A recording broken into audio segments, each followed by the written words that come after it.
Okay. Hello, everyone. Welcome back. To get started with our adventure, let the investigation begin. To start off, as we start our adventure, I just want to give a quick disclaimer that we are going to be playing with Dungeons & Dragons 5th edition. We're using the 2024 rules. However, we're using a few homebrew rules as well. One, and the most notable one, being that all of our players have 25 hit points. And everybody in this world has no more than 25 hit points. And that's part of the noir genre for us to make things gritty, scary, and to be a little bit more nervous when we get into combat. We'll have a couple other homebrew rules beyond that, but that's one of the key ones I just wanted to note. And so, without further ado, let us get into this. Our story begins amid the neon and gas lights of Ebonreach, a sprawling metropolis that straddles the Mire River running through its center. A near constant storm lingers over this city, and when it's not raining, the air is filled with drifting ash and the scent of ozone. The product of the arcanotech that powers the city's infrastructure has polluted this air, producing a perpetual smog.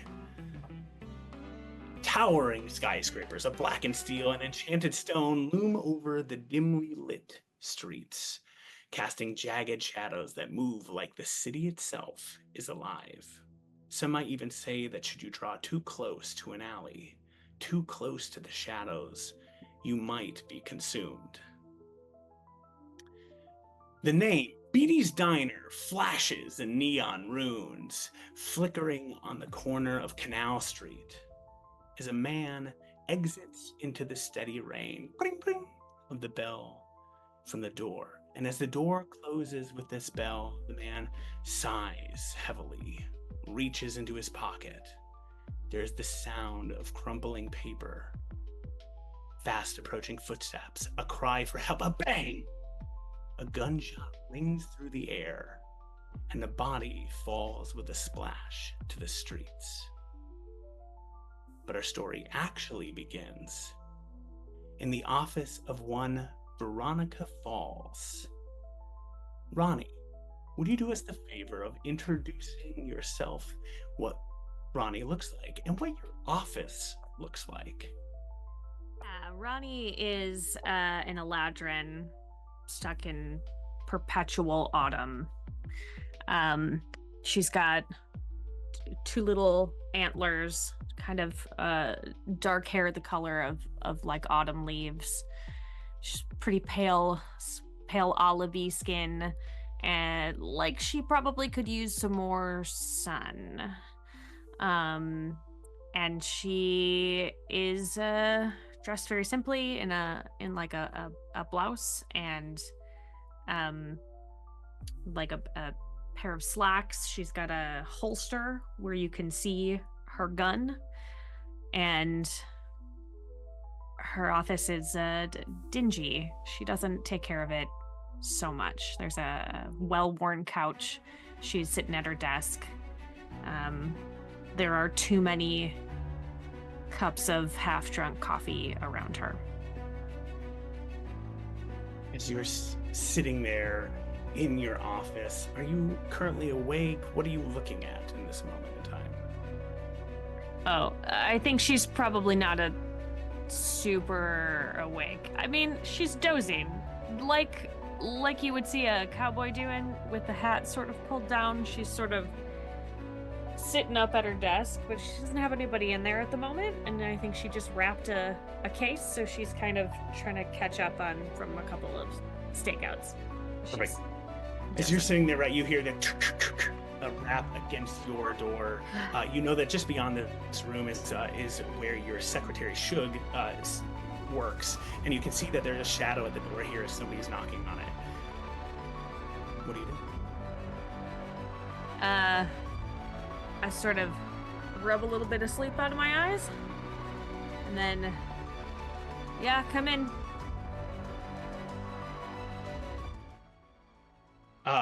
As the door opens up, You see, as just to check for because we're just figuring out technical things. Am I echoing? You are in the zoo, yeah. Yeah. Just a little bit. You weren't, and then suddenly you were. Yeah. Okay. No big deal. Yeah. I don't know if you are now. It's sounding good now. Yeah, I think it fixed itself. Yeah, sound great. Okay, how about now? Still good? Can't tell. I don't think so. Oh, not in the stream, Rumpus, so no Weird. echo. Cool. Okay. All right. Well, as the door opens up, you see as striding into the room, you spot as your wife comes walking in. Ronnie, as you look up, you see, describe for me what your wife looks like. Lizzie is an elf.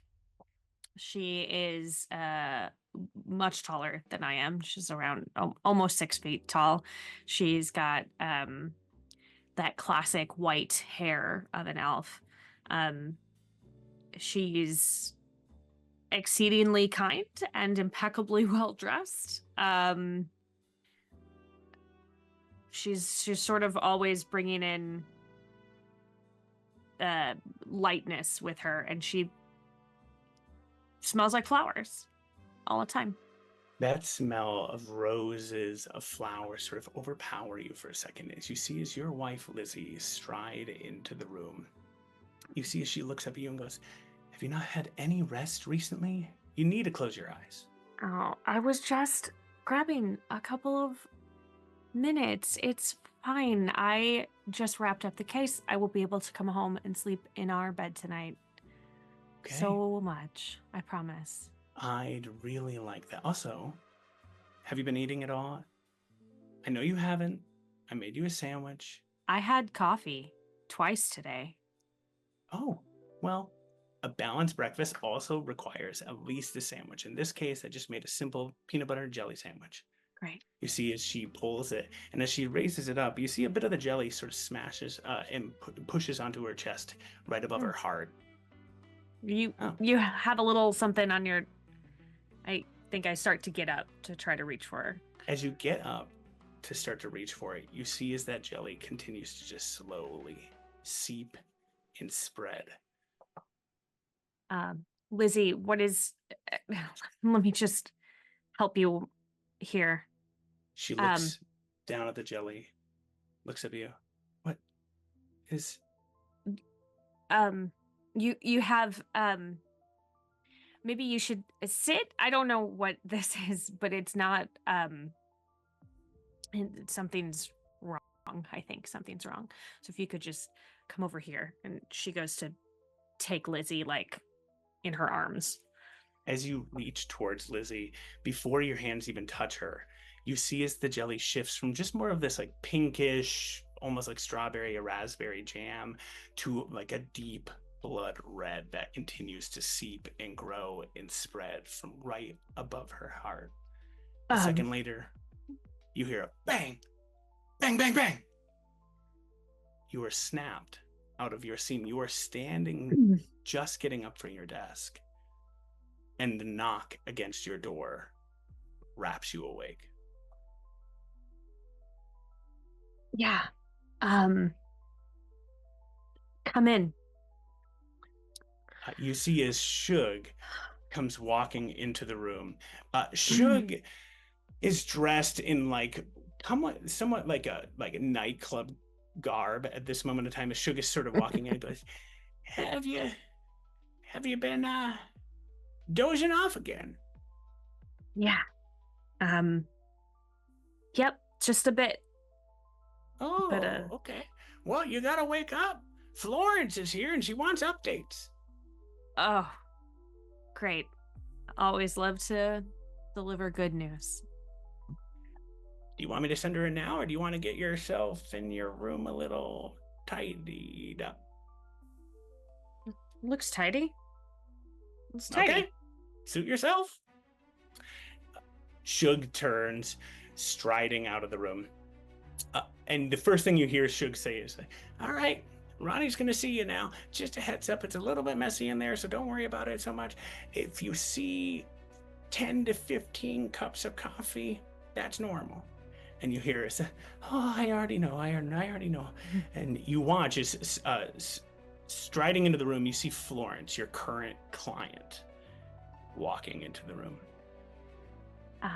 Please have a seat. I think I finished up your case last night.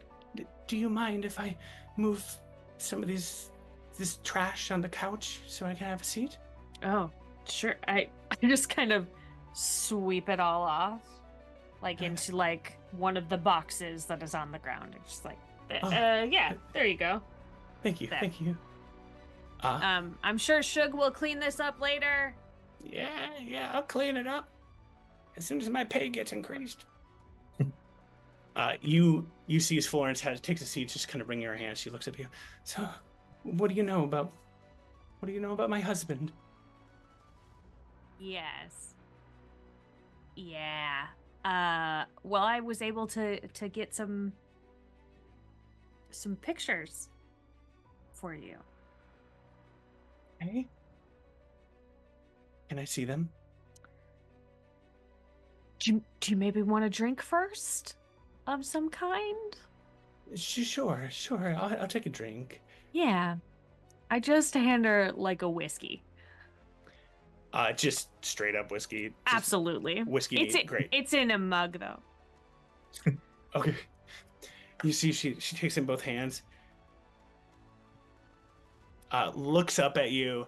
I'm gonna make an insight check against you. I'm actually gonna do the first roll of. Okay. What she is trying to look at, and I need you to tell me because I just rolled a nat 20 on Great. her insight of you is, how bad is it? Oh, she's not trying to hide it. It's bad. It's real bad. Florence takes the cup and goes, oh no. Yeah. Shoots it back in one go. Okay. Yeah. What is it? Okay. I bring the file over and I open it up, and I think inside, I assume she's checking to see if her husband is stepping out on her, and there are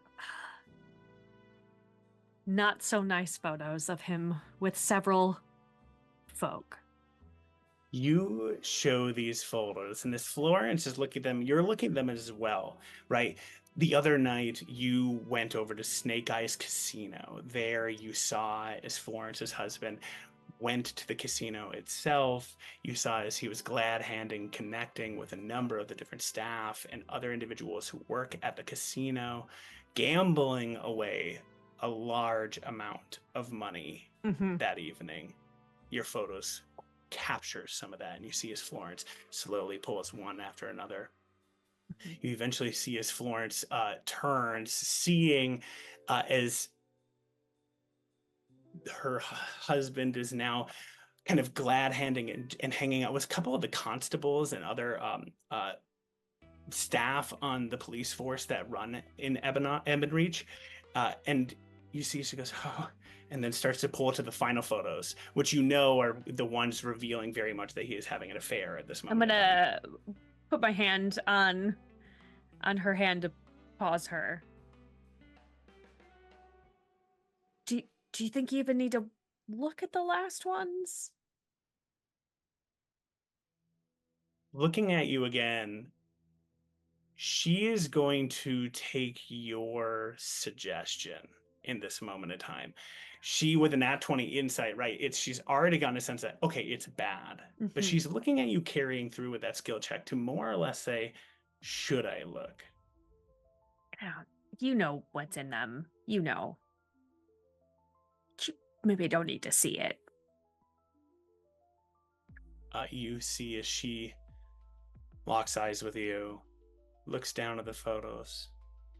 Can I take them with me? Yeah, yep. What are you gonna do with them? Show them that cheating bastard. Okay, good. Yeah. it should be soon because there's a lot of incriminating stuff on there, and those photos don't last for a super long time. Okay. I'll show it tonight. Yeah, that's good. They should be gone by the morning. Very good. I'll bake him. I'll lull him into a sense of a trap. I'll bake him a nice pie. Sure. Have him have a seat. Hey, Florence, Slap these down in front of him. You're not going to do anything stupid, though, right? He's going to still be alive tomorrow. Yeah, no. I would never break the law. Florence, do you promise? Yes. Okay. Yes. All right. I don't want to be investigating you next. Well, thank you. Yeah. Just take all his money. Oh, I will. All that's left. But speaking of which, there's the matter of payment. Yes. You see, she pulls out her bag and she begins to kind of ruffle around, and you can see that she begins to pull out various coins and other credits that kind of of larger bills, and she starts to set them out on the table. Mm-hmm. This is about half of what I owe you at this moment of time, and then after I have the confrontation, I'll be able to get the other half and bring it to you. Yeah. All right. Just go ahead and tell Suge on your way out. Okay. Thank you. Mm-hmm. You see as Florence reaches down, picking up the files, and begins to leave the room. As she gets to the doorway, she turns, looking at you, back at you, and says, "Thank you, Veronica. Thank you." You're welcome, Florence. Shuffles out of the room, and you hear Suge go, "So you're gonna make him shit himself tonight? I got a good tonic to make sure that happens. Here you go." And the door shuts as you say those words, and we move away from Ronnie, sitting in your office. And we find ourselves, as we're shifting along, we move past Ronnie's office in the region of Ebonreach called Half Home, and we shift all the way down towards the two-tiered space of Dockside.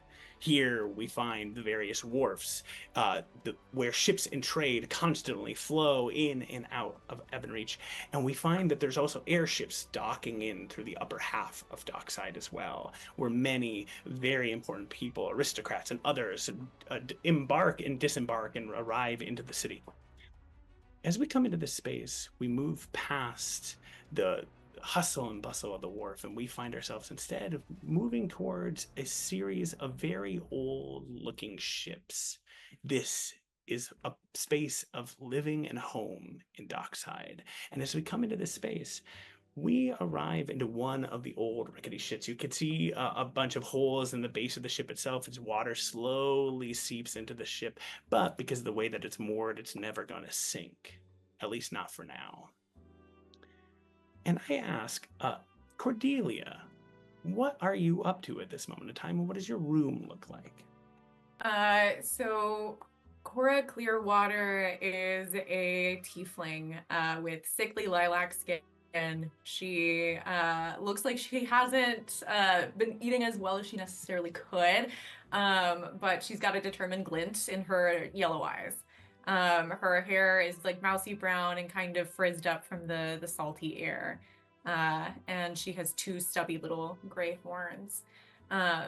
She's kind of slumped out on her bed. It's a small houseboat, so there's not like a lot of room in there. I don't imagine that there's a couch or anything like that. This is like a one-size-fits-all kind of piece of furniture that she's kind of sprawled out on, trying to kind of force herself up out of the bed and greet the day. But yeah, it's just rickety, it's old. There are a lot of old trinkets in there that are kind of collecting dust from just like generations of family living in this houseboat. Cora, as you're looking around, you can see that sitting amongst all of your trinkets, right, and all of the kind of things collecting dust within your room, there's one object that currently does not have a lot of dust on it, as a singular letter sits upon your nightstand. Uh, as Cora, you're looking at this, you hear like a small chime and ring from what looks to be kind of this arcane arcanotech phone that is sitting on your nightstand desk next to the letter.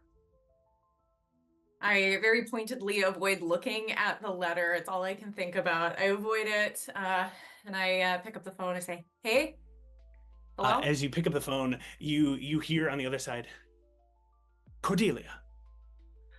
You hear as your agent, Mickey, is calling you. Hey, Mickey, what's up? I didn't expect to hear from you until tomorrow.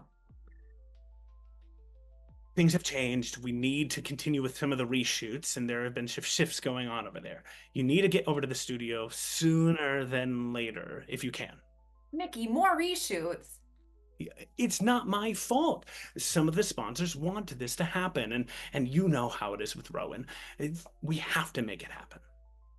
I've been doing reshoots for days. The film comes out, like, what, next week? 2 weeks? Yeah, next week. This is why it's so urgent. Look, I wouldn't be asking you this unless I needed your help, unless you, the star, and you are a star, you need to show up for these. It's going to go quick. It's going to be easy.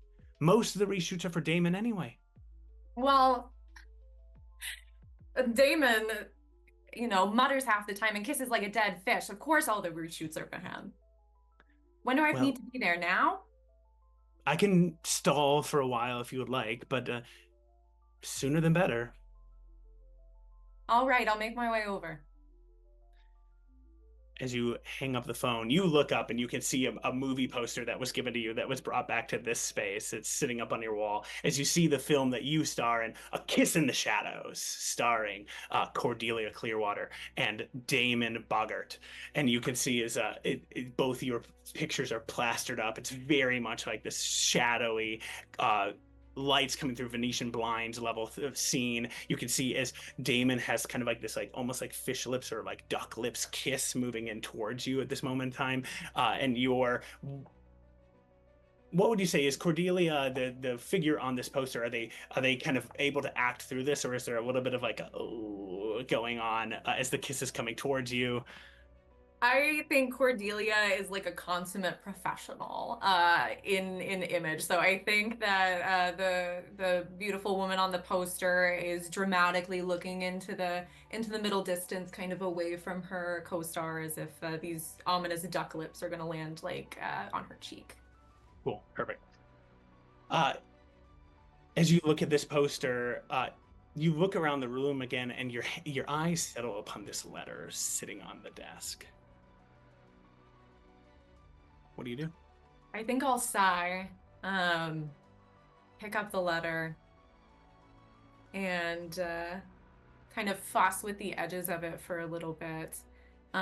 It's been sitting there for a while, and it's already, I think, started to get crinkly from me picking it up so many times. I'll, I guess, kind of press it into my coat pocket.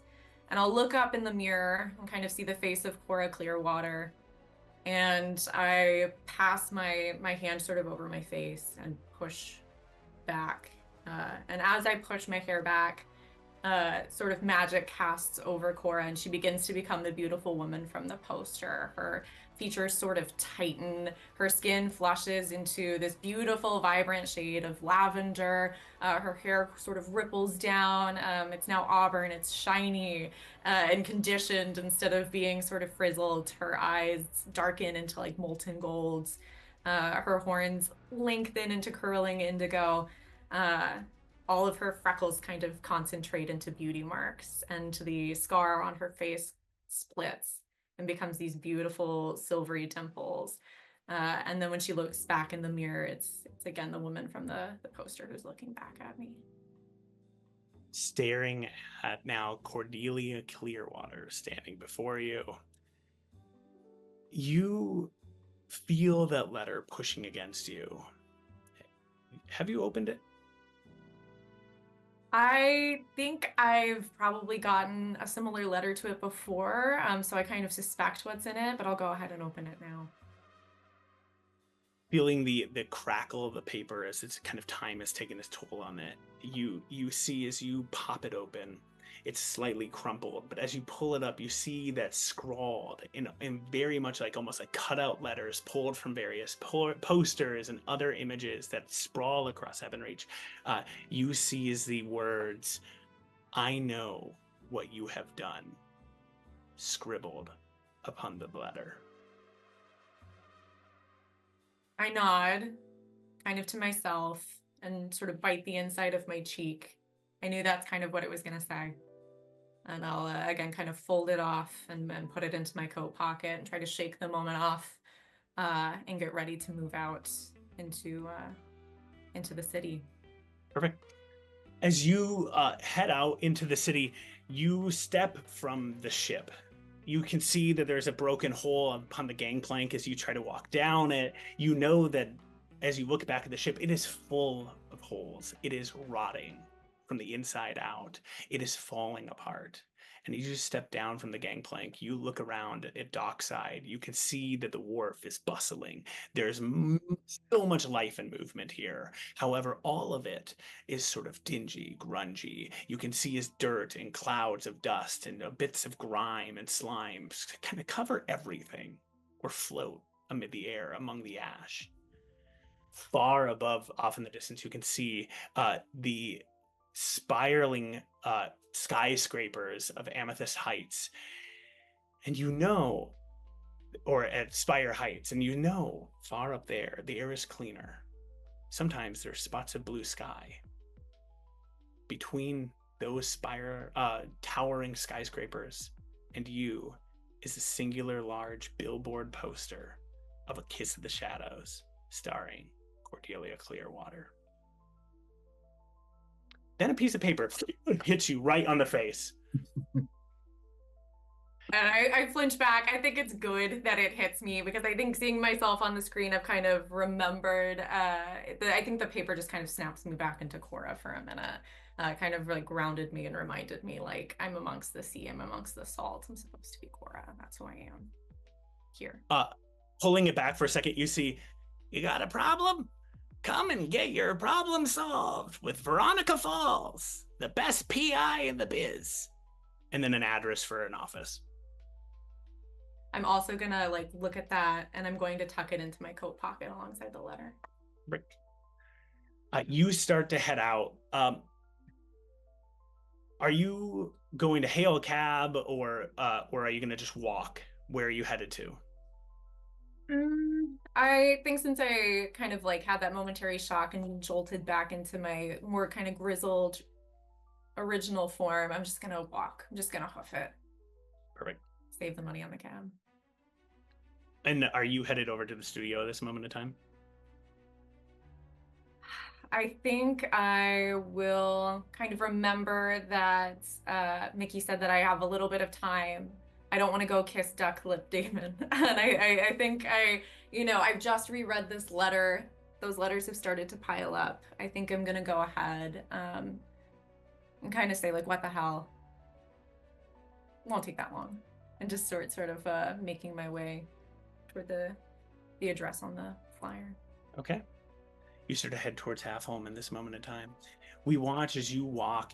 As Cordelia Clearwater here in Dockside, people part for you. They shift out of your way. You see as people are kind of almost like, what is Cordelia doing here? People are pointing, whispering at you, but you quickly move through the crowd. From where your location is to where Half Home is, it's a pretty fast transition, and you can hoof your way over in that direction. As you start to get close to the office, we're going to cut away from you for a second. Otto, it is another busy, bustling day a mid-dockside. You see as many of your staff and workers are working alongside you. They are helping shift things around on various ships. You see that the latest ship, the Hydra, is docked nearby in the lower quarter of dockside. You can see those airships are kind of funneling in up above. The Hydra has been being unloaded for a good long while now. But it takes some time. And then you see as a new ship has been starting to dock as well, as you see the Gorgon is coming in, and you know that you'll have to unload that ship. As you're doing this, what's going through Otto's mind, and what are you thinking about at this moment in time? As Otto's doing this, he kind of just has his eye on where all of the crates are going, trying to ensure that the cargo's going where it needs to be. As a harbor master, he does take some pride in, he takes a lot of pride, not just some pride, in what he does. And so what you see is Otto, or Octavius as most know him, he's this mountain of a figure, and he's wrapped in this kind of like long weather-beaten coat to keep what seems like the perpetual sooty rain at bay. And he has this little flat cap that's pulled over his emerald, kind of like gray-green eyes. He has this long, wild, black and kind of gray hair that cascades down his shoulders, and he wears these thick boots, thick, sturdy, and waterproof. Only thing he hates more than having any of his crates damaged is having wet socks in his boots. You see that there's a revolver that's kind of tucked into his belt, and he has this thick, unkempt salt and pepper beard.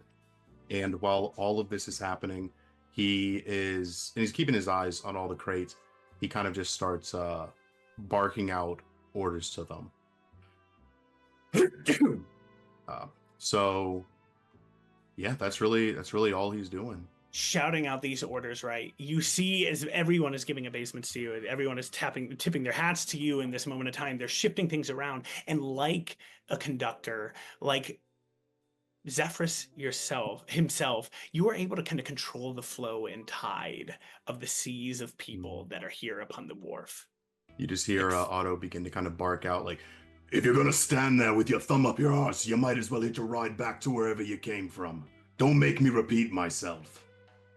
You see his folks shuffle and shift around you for a moment. And off in the distance, you can see as a flock of ravens have started to land and perch upon one of the railings.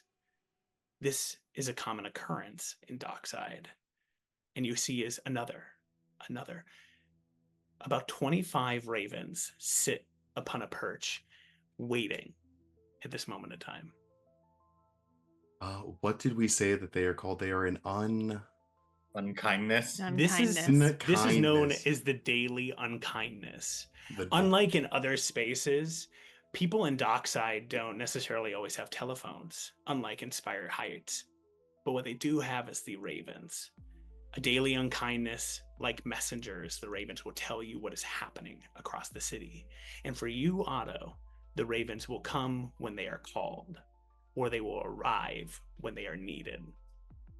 And I take it that since I did not call them and they have just arrived, Otto, he kind of looks at them and he's thinking to himself, it's time for that daily unkindness, just to get a lay of the land. So he looks out and he spots his own raven. It's a raven has like a scar that goes across one of its eyes. It seems like it's a milky gray, and its feathers are a little bit like rustled. Seems pretty old.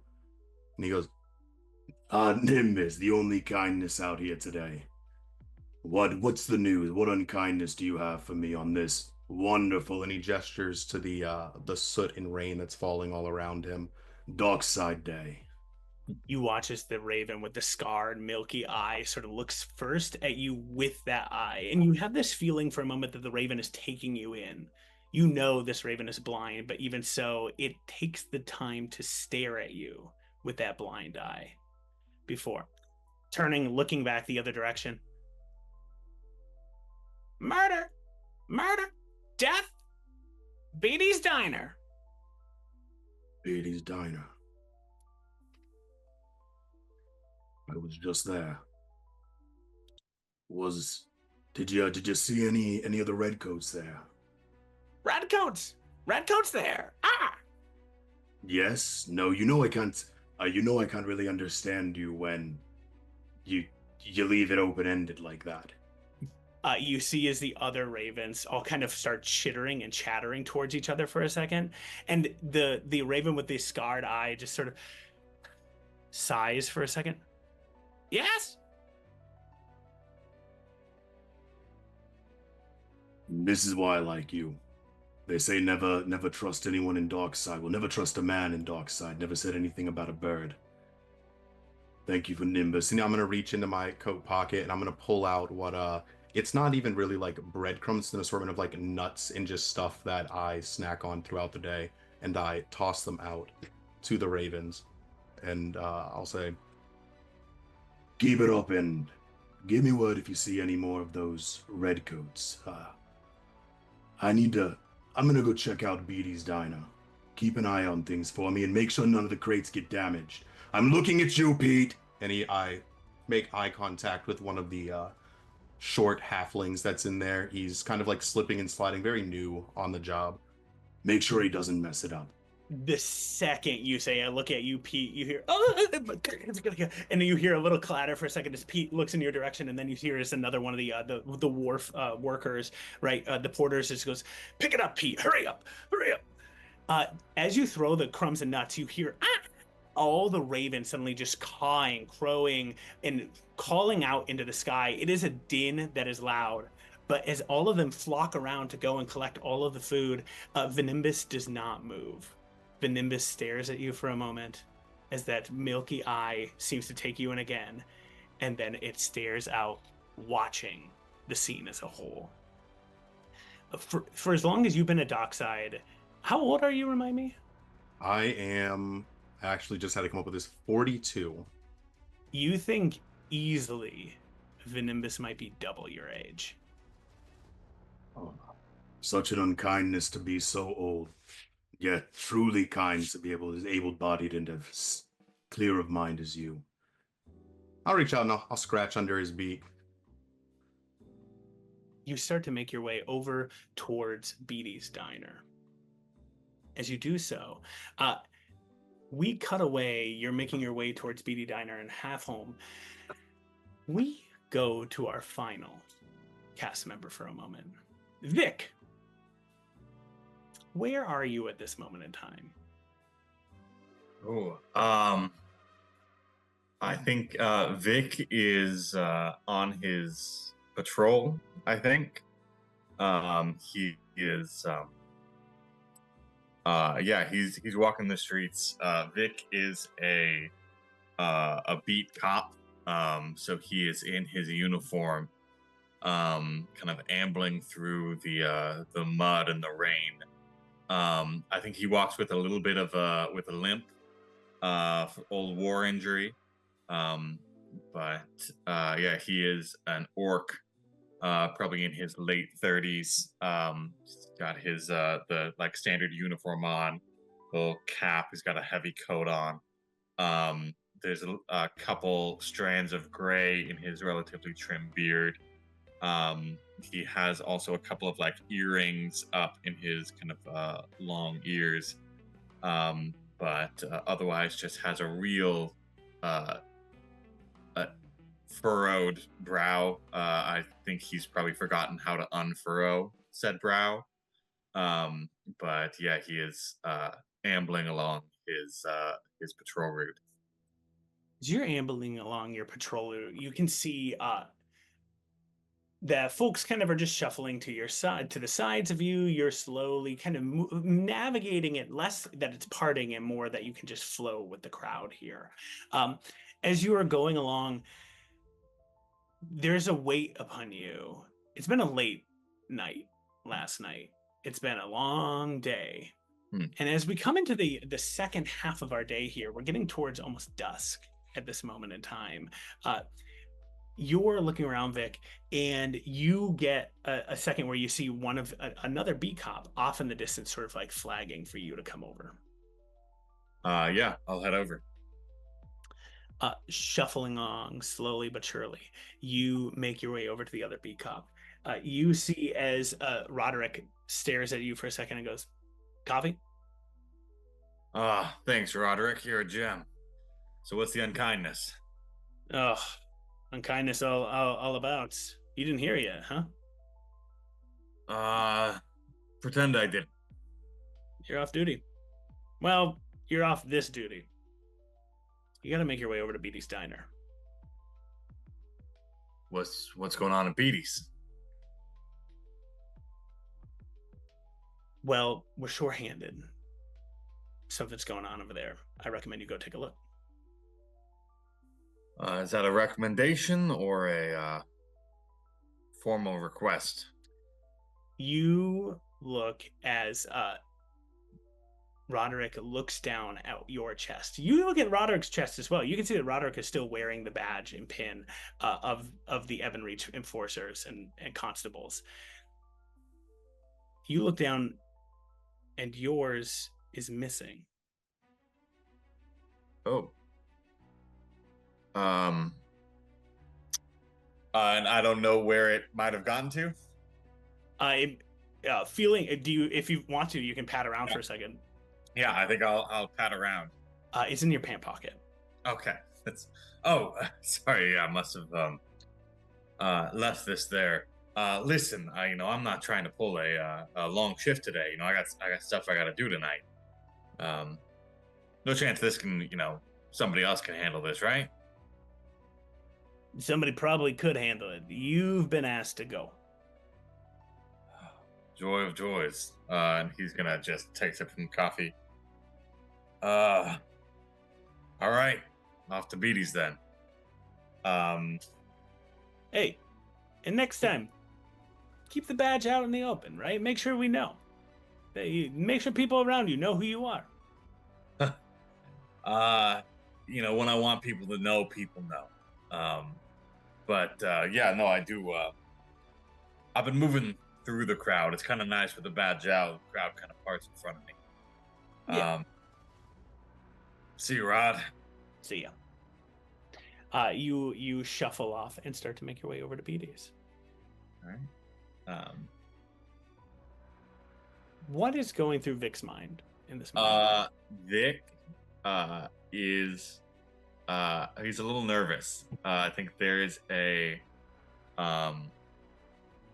he does not want to go to Beatty's right now, specifically back to Beatty's. And he was really hoping to end his shift early tonight if possible to take care of some business. So this is a bad sign, but he's not seen a whole lot of good ways out of it. But hey, what could possibly go wrong? Got to take a little bit of an extra long shift. Sure, it'll be fine. Shuffling your way towards Beatty's. You know that Beatty's is the place where things happen. People know people at Beatty's. It's kind of the hub of all parts of Evanreach. And as you shuffle your way in the direction, you do wonder what could possibly go wrong. We cut back for a second to Cordelia. You've arrived at the office. Stepping up the narrow flights of stairs, you make your way up through the apartment building. You eventually find, passing all the places where folks live, you find mixed use, starting to find office spaces. And eventually you see a door. PI. Veronica Falls. I take a deep breath, mostly to look in my compact mirror and make sure that the face of Cordelia is like fully perfect, fully flawless, ready to go. I straighten my shoulders, very dramatically and very tropically. My silhouette is probably visible in the other room to whoever's on the other side in profile. And then I'll delicately rap at the door. Ronnie, you hear that rap a fair distance away, but you do hear as someone is knocking on the door. Shug. There's no answer. Never tells me when they're gonna leave. Ugh. I sort of stride irritated across the office and rip open the door.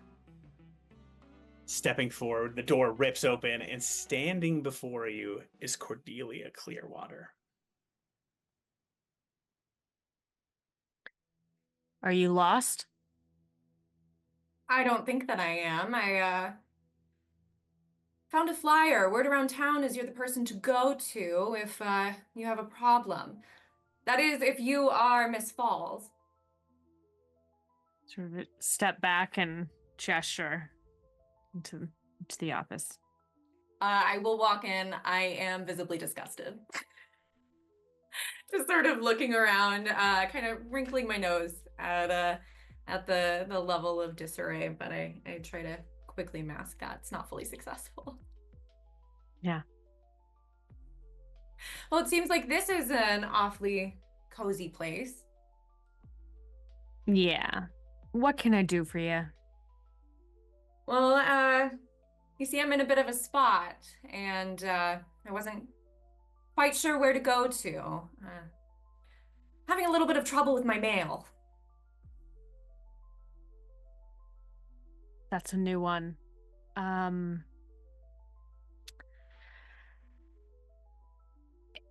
mean, you can go to the post office. There's...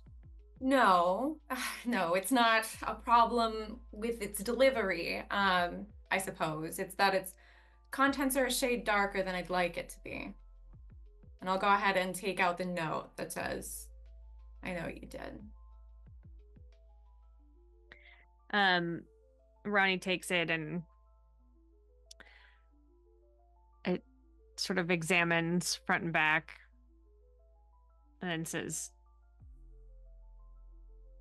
well, what did you do?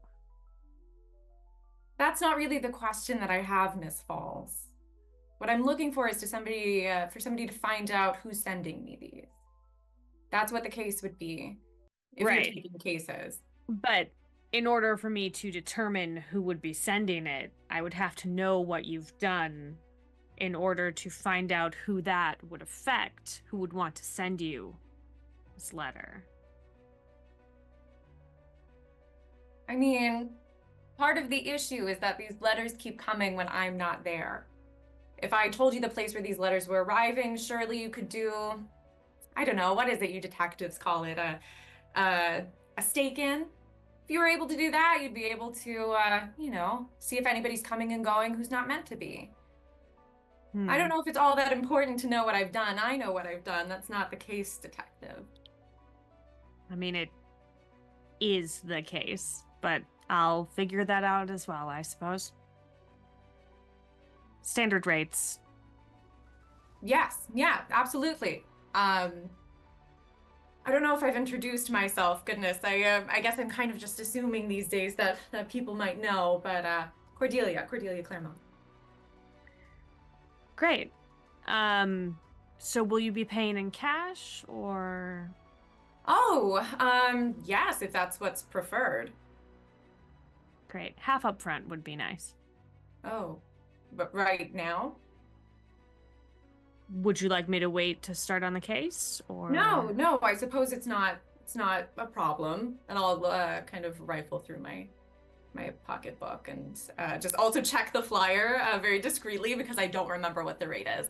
Kind of see what it is. My eyebrows will well, I don't know. Would my eyebrows raise because the rate's higher than I think it should be, or is Ronnie kind of underselling her services? I think Ronnie is fair pricing. Okay. I think that was one of the things that she prides herself on. She couldn't live with herself, if Lizzie thought she was cheating people out of money. So I think she's fair. I don't know what the standard going rate would be in this. We didn't really talk economy, but I think what is the detective go for a regular rate? If it's totally normal, then I guess Cordelia will just kind of nod and takes that amount of money out of her wallet. Wonderful. Thank you so much. Where can I reach you? Oh, you got a pen? Somewhere in all of this? Reads up, takes one out of her hair. Oh, I didn't even see that back there. Yeah. I'll take the pen and kind of look around for a scrap piece of paper to to write my number on, and instead we'll just kind of grab your hand. And instead we'll just write my telephone number in looping script across her palm. That's all right. Thank you. Miss I'm sorry, I couldn't remember. What was your name again? Cordelia Claremont. Cordelia. Right. Got it.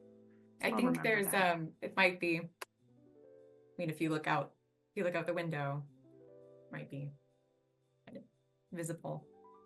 I don't know. All right. Well, I'll start looking into it, and then I'll get back to you. Should probably write this somewhere. She starts rooting around for a new file. Shuffling around. Cordelia, you find yourself, you're standing there for a moment, right? As you're just watching Ronnie, he's just slowly kind of looking for, okay, where am I going to put this down? And at this moment in time, you hear the door to the office as a whole open and then slam shut. And you hear, Ronnie! Yeah. Shug, I need a new file. We have a new case. Oh, more business? Is that the case? Yeah. Oh, okay. Is it just one of those people getting cheated on again, or what's the deal? Yeah, something about I don't know, threatening letter. Okay, 1 second. I'll bring one into you. And then you hear kind of like a shuffling for a second. Ah, shit. Oh, God. And you see it's then eventually you hear like the ruffling of papers and striding in. You see Shug. As Shug steps in, they look up and immediately mouth drops open and the flyer just the folder drops to the ground as the Shug goes, my God. Cordelia Claremont. In the flesh. Oh, see, I told you there was a poster right outside your window. Charmed to meet you. Yeah. Ronnie? Shug. Forgive me, Cordelia. Ronnie? Sidebar? Can I chat with you in my office for a second? I'm sorry, your office? Sorry, my desk over here. Sure. Yeah. What's up, Shug? I have located a thing and I'm transferring the number over. Why didn't you say to me that Cordelia Claremont is going to be in the office right now? Oh. There's a pretty lady in the office. Yeah. Shug. Bombshell. Star of Kiss in the Shadows. This is big, Ronnie. You didn't screw it up, have you? Did you clean the office before Cordelia came in? Why would I have cleaned it? First of all, that is literally your job. You are supposed to keep the office clean.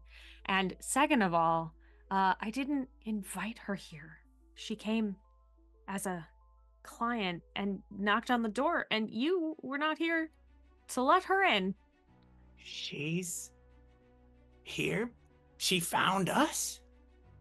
She's 3 feet from us right now, Shug. She can hear us. You're so close, Cordelia. Hi. Right here. This is not a large space that we're in. The flyers work. What I- flyers? I did find you through the flyer. I did. What flyers? Shug. We need to get our name out. All right? I'm tired of living paycheck to paycheck, so I decided to do some PR. Cordelia, you would know everything about PR, right? You're already dealing with the scandal that's happening right now, so that's not a big deal. But as you understand, right, we have to get the word out. Shug, Ronnie? is this why our books didn't balance last month? Cordelia, you understand that sometimes you have to pay to get the word out. Oh, I fully understand, darling. It's just a little bit of advertisement. Everybody loves a good bit of advertisement. That's why I'm here. I think you're being far too hard on, what was your name again? Shug? Ronnie. Shug, actually. Yeah. Shug. Yes. I don't know that Shug is his actual name, but that is what, short for sugar. That's what Ronnie calls him. So I don't know how often you can make that decision if you would like to. Yeah, oh yeah. Shug introduce has yourself as fully Shug. adopted Shug as the name. Great, cool, yeah. That's cute. Yeah, listen, we don't need to consult our clients. on our business policies. That's not what this is about. And I Oh, know well, you are I'm just very saying. happy excited. to help. Average nobody. Nope. Thank you. That is not what we're doing here. Shug, why don't you take a seat and check out what's going on with the pile of mail that has come in. You are supposed to be sorting. And I will see Miss... I know your last name. Miss... Claremont. I will see Miss Claremont out. Just before I go back to work, Uh-huh. now that you're here, Miss Claremont, can I get an autograph? Of course, anything for a fan. And I don't know if you're aware or not, but Ronnie, take a note about this. Any press is good press, and did you see the press about you right now, Miss Claremont? No, nothing too recent. Was it glowing? From Page News. Pulls up the newspaper that Shug had been walking in, shifting it, and says, "You can sign here on this blank space of the newspaper, by the way. I'll just rip it off of the newspaper, no big deal." Oh, yeah, yes, of course. And I As you get ready to Ronnie sign, for the hairpen. the pen that's been stuck in your hair. If I could have that back to sign. No? I'm like actively using it to make notes about your case. But like I didn't know your office only had one pen. That's my mistake. And I'm gonna go ahead and take another pen from, I guess, inside of my purse, and yeah, I'll sign the newspaper. as you start to sign the newspaper, you see that written on the front page is superfan, Claremont superfan murdered in front of BD's diner. Oh, well, that's not exactly what I anticipated when you said I was on the front page. Shug, what are you doing? This is what you wanted me to sign? That's not what we... What are you... I'm so sorry. I just sort of shuffle Shug away. Like, it's... No. All done for you now. You need... Wait. Can I see that paper? You need a timeout. That's... Sure, yeah. Okay, sit down. I pass the paper over, and as she is looking at it, I'm sort of just gently herding her towards the door, being careful to like not actually touch her. As you get shuffled towards the door, you're kind of looking at the piece of paper, right? And it talks about how Professor Luca Seeley was murdered last night, and was found clutching a poster of Kiss in the Shadows, and is a known superfan of one Cordelia Claremont. The newspaper goes on to say they've reached out to Mickey, and they've reached out to Weird Studios for any comment, and have not received anything at this moment in time, and that they're wondering what Cordelia Claremont thinks about the death of a superfan. As you get shuffled out the door, then shuts behind you, and we find you both split off again. Ronnie, as you take a moment now alone for a second, Shug is leaving you alone. You know that the person who would probably know the most about what is happening in any region of town except for maybe Spire Heights would be Otto, harbor master of Dockside. Yeah. I'm going to assume that the death of the super fan is connected. So, I know that Otto has his finger on the pulse, and I would bet that I will find him around BD's diner. So, I check my weapon.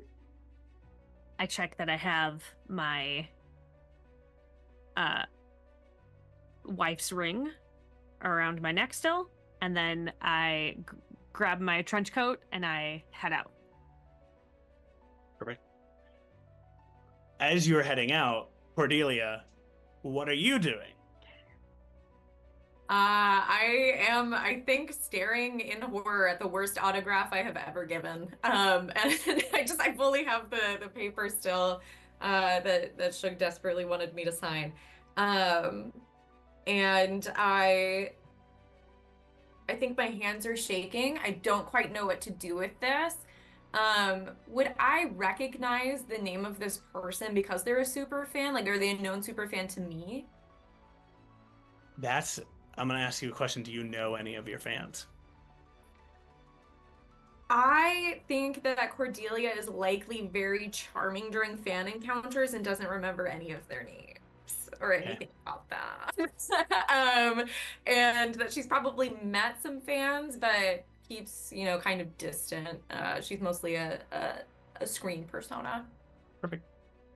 So You no. don't necessarily recognize Luca Seeley's name, but what you do recognize is that in the fact that you have to do a bunch of reshoots and that this is fairly bad, adjacently bad press for potentially you and the studio, that this is not good news for you.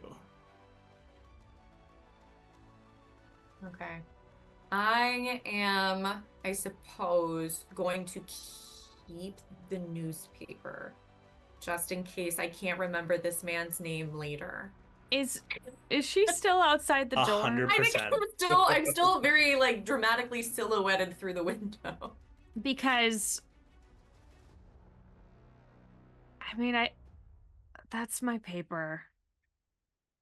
I think if I opened the door and she was still standing there, I would be like, "Oh, thank you so much. Yeah, this was Shug's autograph." And I would just take the paper and hand it to Shug and then shut the door behind me as I'm walking down the hall to start the investigation. I think Cordelia is just stunned. I think most people who see her are starstruck, and to have somebody just be like, "Oh, hi, thank you, that's my newspaper, please go away." It's just, especially when she's paying them, I think she's fully gobsmacked. I don't know if she knows at all what to do at this point. And she's just gonna, I guess, leave the building and kind of start trying to hail a cab, just kind of instinctively, just very shaken by the death of a super fan and the response of a not a fan. I feel like I would see that, and if you will allow me to just like, as I'm going, just like legit whistle up a cab for her and then keep walking towards Phoebe's Diner. Perfect. Do you want me to roll for it? I don't think so. I think you see as Cordelia, you like wave for a cab and it starts to almost ignore you. You're, again, not necessarily in any region that you feel the most comfortable in at this moment of time. And then Ronnie, you can step forward and just sort of whistle for the same cab, and the cab pulls up to you, Ronnie, instead of you, Cordelia. As it pulls up, the cabbie looks out the window, spots you, Ronnie, for a second, and says, "Where you headed?" And then turns and looks at Cordelia and then actively backs the cab up to Cordelia and says, "Where you both headed?" I'm just gonna open the back door and gesture in. Oh, you're starting my case now? That's prompt. That's efficient. You're only charging this? Are you going somewhere? Oh, well, yes.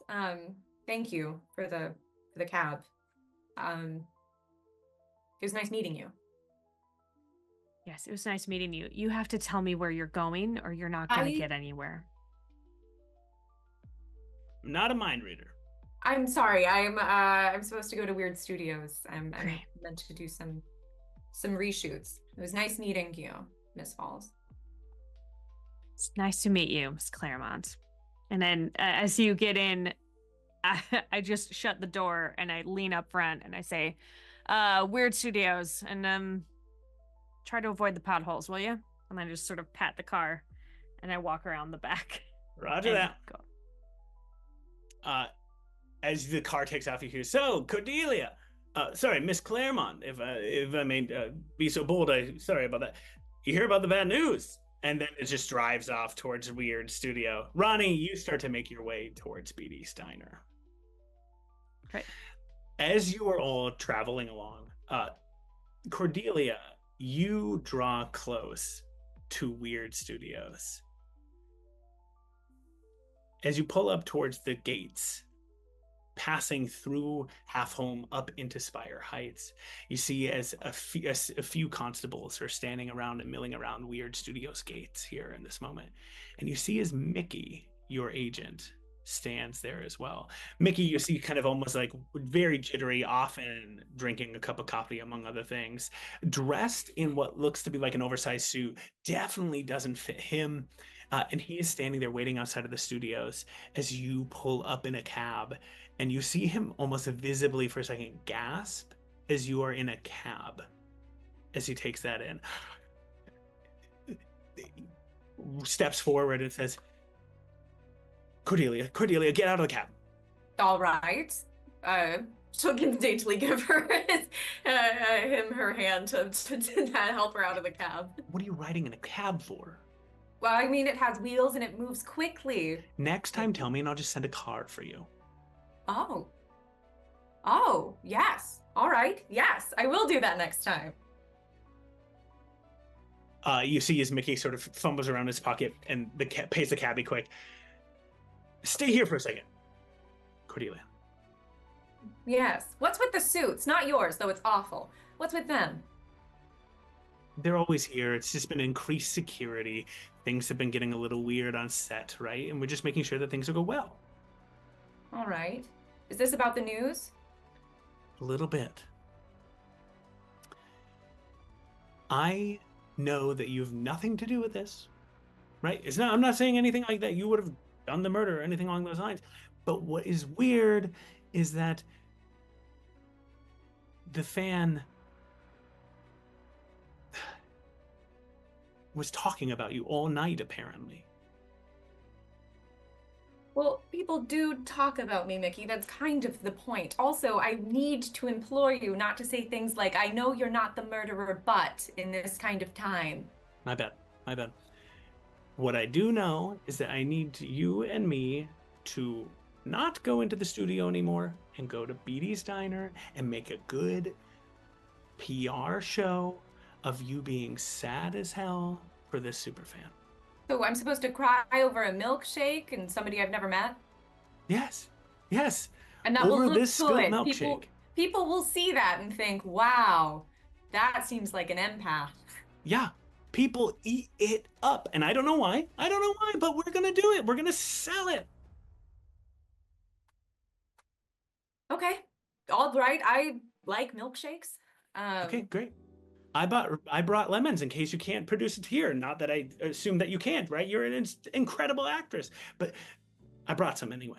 Okay, I need you to now have a mental log of 2 things you need to not say. 1, don't imply that I'm not a murderer, and also don't assume that I can't cry on cue, Mickey. I'm not an amateur. Yes, Cordelia. Sorry. Sorry, it's been Yeah, you okay? a strange morning. No, I know I didn't know him, but I'm sorry that he's died. Okay. Anyway. Don't say I didn't know him. Let's just say instead like a #1 fan who loved me dearly and I feel really bad about it. A #1 fan whom I loved really dearly and that I feel badly about? We can practice it in the car. Cab right. to Beatty's Diner. Let's go. You both pile back in the same cab. Normally I'd get us a car, but in this case, we're going to just make do with the thing that you brought us. And you peel off towards Beatty's Diner. As the sun begins to set, we find as all of our characters begin to arrive here. Beatty's Diner, nestled on the corner of Canal Street with the neon lights, is a fantastic, basic, simple, just like L-shaped diner, right? Where you can just sit up to the bar, get your hands on a nice, tasty set of waffles and drinks, coffee, all of the breakfast foods galore. And as each of you arrive here, I would like all of you to roll initiative for me. This is to determine who arrives first. Oh. I got a 21. Oh my God. Yeah. 17 for me. I'm also 17. Oh, That is a all right. 3. Okay, Otto, perfect. Look, I'm too busy talking to my boy Nimbus and hearing about the unkindness. That's right. The Stuff ravens to going on. feed. Otto, It's in a hurry. you're gonna make your way there eventually. Each of you are going to basically arrive very close to the same time, but just like maybe minutes apart. Vic, you are the first to arrive here. As you arrive, you can see that other constables within Ebonreach have also appeared on the scene. You can see that the body, which has been left alone at this moment in time, as you see various investigators and other forensic scientists sort of investigating and seeing like, okay, what's gone on in this space. You see that tape has been put up around, and you see that a crowd has started to gather and is also watching this scene. You think that this investigation now has been going on for a couple of hours, or actually for a better part of the day, but you think that they're taking their time before they clear up everything to just sort of make sure that they can get as many of the clues as they need to get. You can see that a lot of the crowd too is just kind of causing issues, right? They're just sort of watching the scene and very much like rubbernecking in this moment in time, being like, oh, what's going on here? And that the other constables are just trying to kind of like keep them distant in this moment of time. Vic, as you arrive, shuffling in, you spot from the distance, just across the way here, you spot Fanny Thistle, one of Beatty Diner's waitresses, sort of just crying and weeping and talking with one of the other constables who's just been slowly taking notes as she continues to say things at this moment in time. What does Vic want to do in this moment? I think the first thing he does is he puts out the cigarette that he had been smoking on the way over, just to calm him down a little bit. He sort of takes it, just throws it on the ground, drives the heel of his boot into it to put it out. I think he's gonna move over to the crowd and immediately like has his like billy club out and is gonna start like barking at the crowd to back up. Hey, back up, come on, calm down. There's nothing to see here. Don't you all have lives? You got jobs, you got stuff to do? Come on, get up, back. And is gonna just like kind of move try and move the crowd to get them to move along so that they stop lollygagging around here. Awesome. You give out this call with your billy club out. You can see as people start to kind of back up, shift away from you, starting to back up a little distance here. As you're giving this call out, both Ronnie and Cordelia, you arrive at the same time. As Ronnie, you come on foot. You can hear as Vic is giving commands. You can spot Vic from a distance. You've had, I think, a couple of interactions with Vic before. And as you are standing there, you also hear a beep, beep, beep, beep of a cab getting nearby. And then doors opening up. And suddenly, Vic, you're like driving the crowd away. And then suddenly you see as the crowd is actively fleeing away from you in this moment in time. Yeah, you better get moving. As you say those words, you see as they're all going, Cordelia Claremont, and they turn, shuffling, and are fully ignoring any of your commands and instead gathering towards the cab. As the doors open up, you see as arcane cameras start to pop up, flashes begin to happen from the press. As Cordelia, you're sitting in the cab for a second, Mickey goes, remember, smiles but tears, both. We want both here, okay? You want to look good and crying and scene. Door opens as Ronnie, you see, and Cordelia, you get out. Both of you for a moment have a second. Even though flashes of light are going on, there's a moment with both your eyes lock for a second as it's a one familiar face among a sea of people you don't recognize, in your case, Cordelia. I think Ronnie just sort of like arches an eyebrow at her. Are we close enough to hear each other? Or is the crowd too loud? At Jake. Can we hear each other talk, or you would have to draw closer to be able to talk to one another? Okay, I'll just unless Cordelia knows sign language. I do not. Okay. I do not. I'll just shoot you a wink and then kind of dab away at it as if it's a tear that's caught in my eye. Ronnie rolls her eyes and turns to head toward the diner. Okay, shuffling along, Ronnie, you start to head towards the diner. You see his cameras have gone in your face here in a second. Cordelia. Miss Claremont, what do you have to say about this? Well, Luca Seeley was a treasured fan, and I'm always so appreciative of anybody who admires my craft, and we're all terribly sad that something like this has happened. You see, as you say those words, give for me a performance check or persuasion. Something, you're trying to sell the crowd here a little bit. Yeah, I'll do a persuasion check. It is a nat 20. It's a 27. A nat 20. Yeah, it's a nat 20 plus 7. As you begin to say this, you say these words to this crowd. You can see that people have kind of gathered around you. People are eating it up. As you say this, one person's just like, such a loyal person to her fans. Such a loyal person to her fans. Fanny, who had been a fair distance away, has sort of looked up at this moment in time. And Vic, you spot this as well, as Fanny is sort of looking up, noticing that she's no longer being necessarily like fully paid attention to in this moment, and is sort of staring up towards Cordelia.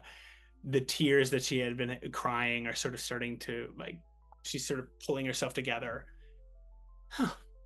turns and shuffles off towards BD's diner. At the same time, Vic, you spot Ronnie going into BD's diner, and Otto, you have arrived in the middle of Cordelia saying these words. Otto, a huge, imposing figure. No one really notices you as Cordelia's nat 20 has drawn all their attention as you take in the scene as well, Otto. You see a figure laying upon the ground, clearly dead. You spot in the surrounding area a number of folks that you kind of recognize or people from the diner. You spot Fanny, who you know is one of the waitresses there. You see Ronnie stepping in. Vic is controlling the crowd. And you also spot just a couple of like red coat wearing individuals sort of lurking on the edges, but backing away as you arrive. Seeing all this, would I know or recognize the victim? Looking, you think that you would have to draw closer to learn more. Okay. With that in mind, I'm going to clock the redcoats. I want to see if... Oh, what is his name? Pike? Pike? Yes, Pike. Do I know, is he in here or no? Looking around, you look for Pike, whom is one of your rivals, and you do not spot Pike here. Okay. Do I see... Okay. With that in mind, I'm just gonna walk up as close as I can. I want to get close enough to the body that I can kind of try to see if I recognize them without getting right on top. Like the furthest I can be away to do it. As you step forward, right, in your huge imposing form, one of the constables sort of steps in front of you for a second and goes, hold on. You can't just go in here. This is a crime scene. We're still investigating. This is Darkside, and I can go where I wish. As you say those words, do you want to attempt to make an intimidation check? You also spot Vic and Ronnie nearby. I'm going to say, I don't want to do the intimidation check. He's going to say, this is Darkside, and I'm going to go where I wish. But, not that I would need to tell you, but I'm expected. And I look over at Vic, and I begin to walk away, and I put my hand on the chest of the constable and push him out of the way. He is fully pushed. He's just pushed out of the way.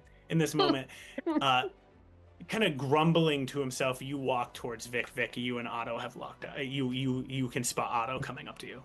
Yeah, Vic is gonna kind of put his hat down for a second, like, don't be walking towards me. Don't be walking towards me. Don't be walking towards me. Well, if it isn't, you again. Of course. It's wonderful to see you down here. What brings you to Darkside? Oh, same old tricks, bad weather. I come here for the milkshakes. Oh, and there's a dead body here too. But Yeah, what else is new? You got dead bodies just like there's rain every day. yeah. What brings you to this lovely neck of the woods? Well, some say that I have my finger on the pulse of what goes on in Dockside, but I like to say it's more of a steady bleed, and I'd like to trace it back to see where it came from. Just normally I see you after the crowd is dispersed, as it were. Well, it's kind of hard for there not to be a crowd when you have, and I'm gonna look around and say, have Miss Clarewater here. And with that, I'm gonna kind of like peek over, look at the body, and say, so do you know anything yet? Or Me, I just got here. Was I close enough to hear that? 100%. Great. I'm gonna say, did you say Clearwater? is that, yeah. Is it you know, Clearwater or Cordelia's name is Claremont, actually. Claremont, my bad. I meant Claremont. All right, I was just checking because My that's bad. because the other one is Cora. Yeah. No, Yeah, yeah, Claremont. That's I why was I doing the was same like- thing. I was like, hang on. They're Are so we dropping similar this that my No, brain I just know. like- I was Yeah. like, when I made them, I was like, oh yeah, it'll be like cool and very noir for them to be really close to each other. And now I'm like, well, I was wrong on both counts. I said Claire and then the last part of the other name. So, Great. but Right. I meant I meant was ready Claremont. for it to be dropped immediately. I was No, like, great, no, no. cool, episode 1. No, Claremont. Okay, got it.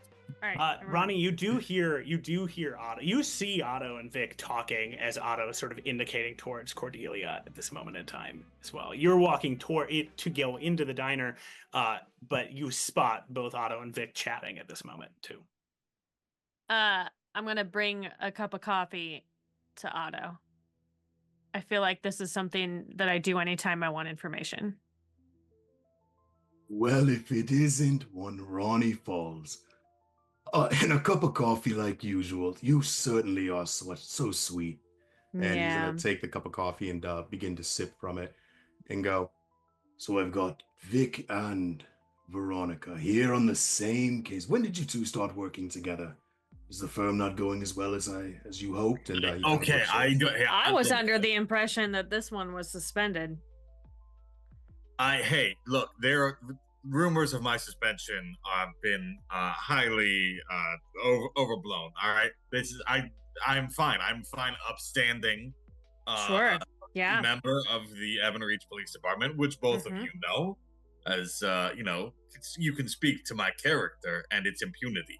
I right. certainly course, as can clean speak as a- to your character. You're as clean as a so shipwright's hands. Look, unless unless something's changing hands here, I think I'm gonna need both of y'all to back up. I got a job to do. I know As Ronnie, do I know I. you got a job to do. Otto, still not sure what you're here for yet, but you can, if we arrange later, I might be able to part with a bit of what I know for a little bit of coin. But for now, let's back it up. Let's take these I dead may- bodies somewhere. I know I'm not the law, but I am the ledger. I keep track of what goes into Dockside and what goes missing. And it appears that someone's missing their life right now. Okay. If it happened on your front door, would you not step outside and try to figure out what's going wrong? No, I know how to mind my fucking business.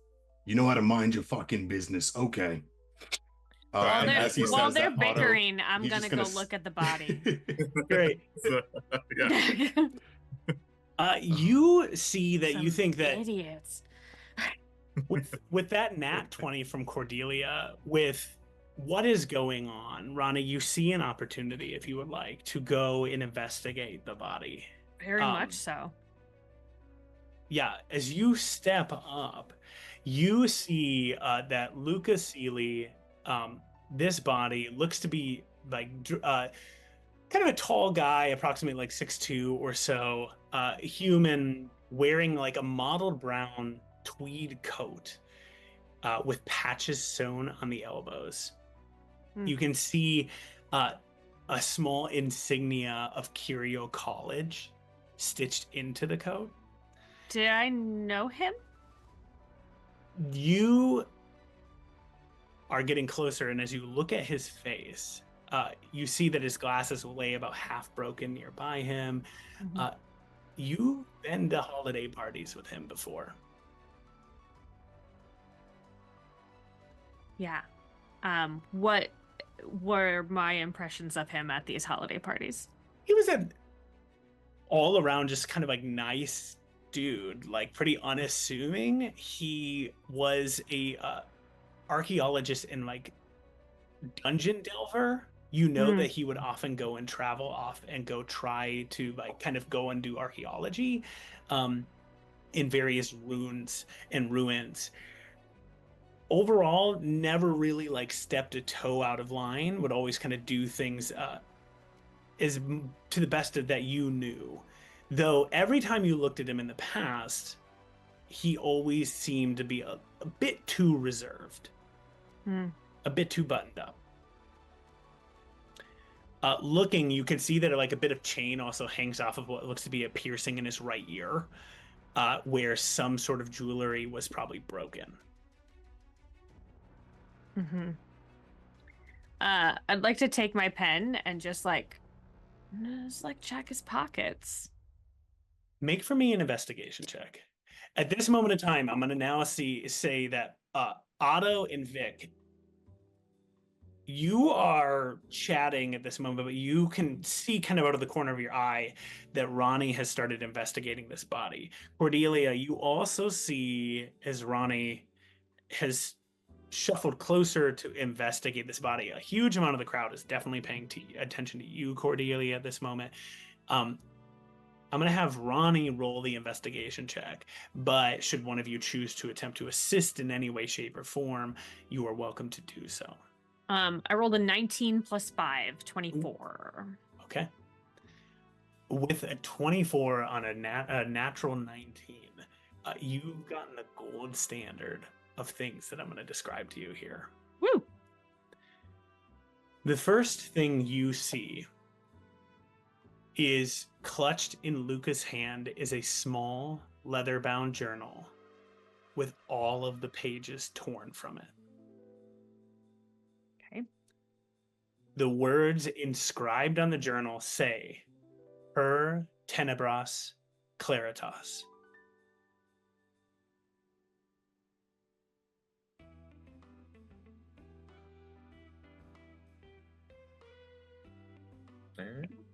Do you speak Dwarvish? Let me look. I don't think so. No. Okay. No worries. You also Do I recognize it as Dwarvish? You recognize it as Dwarvish or Dwarvish, at least Dwarvish adjacent, that somebody could probably translate this for you. Okay. You also see that tucked into Luca's coat, and it is tucked in just as you're taking your pen and sort of shuffling around, is a pristine movie poster of A Kiss in the Shadows, starring Cordelia Claremont and Damon Boggart. Or Damon Boggart.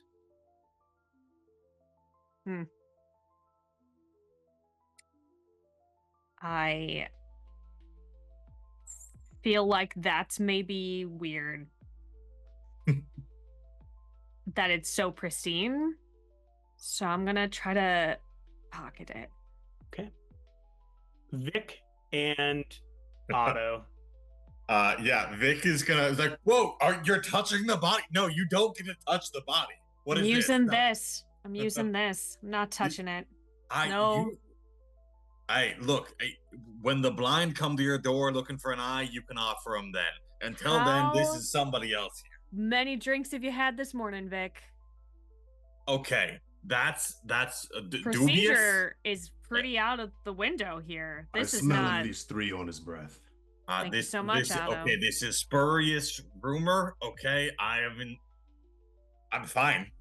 Look, whiskey doesn't count. All right, we all know that. You know, a couple of that's in the morning. Sure. It gets you up in the morning. Now, okay, if you could just take it back up. I'm supposed to check in with somebody here. All the other guards that were supposed to be watching are now caught up in the crowd. They're looking for a autograph or something from Miss Claire. What's her name? I know her name. I've seen all her movies. It's fine. Okay, we need to back it up a little bit. Look, if you want information on the body, my Mhm. pocket is feeling pretty empty right now, is all I'm I'm saying. betting that I have more information on the body than you do, Vic. Yeah, and you should not right now. This is the And yet, here we are again.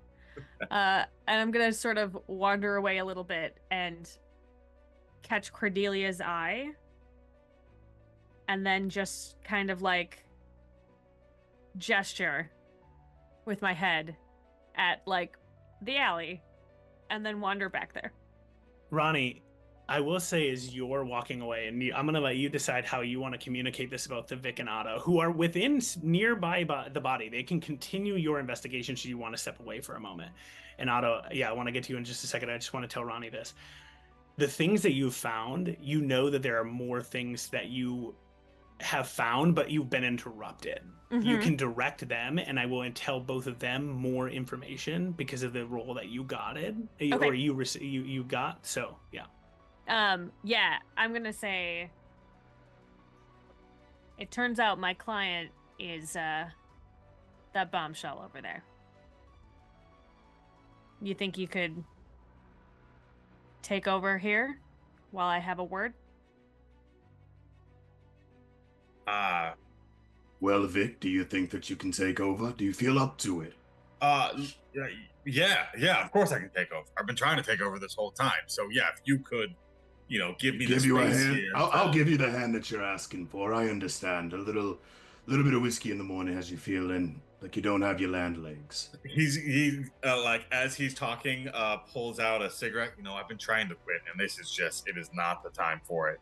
It never and he is. You starts told me smoking that up last about time it. we talked. Yeah. Ronnie, you step away, having indicated to Cordelia at this moment in time. The crowd is gathered around you, Cordelia.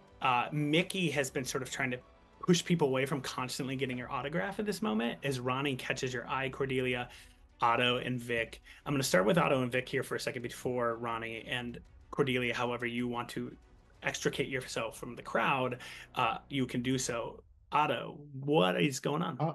How close am I distance-wise to the body? You, with Vic being nearby, right? As you two have approached, you're within touching distance, should you choose to. Okay. I'm gonna look around, and there's a lot of people here, right? They're kind of crowding the body, crowding Claremont, and yes.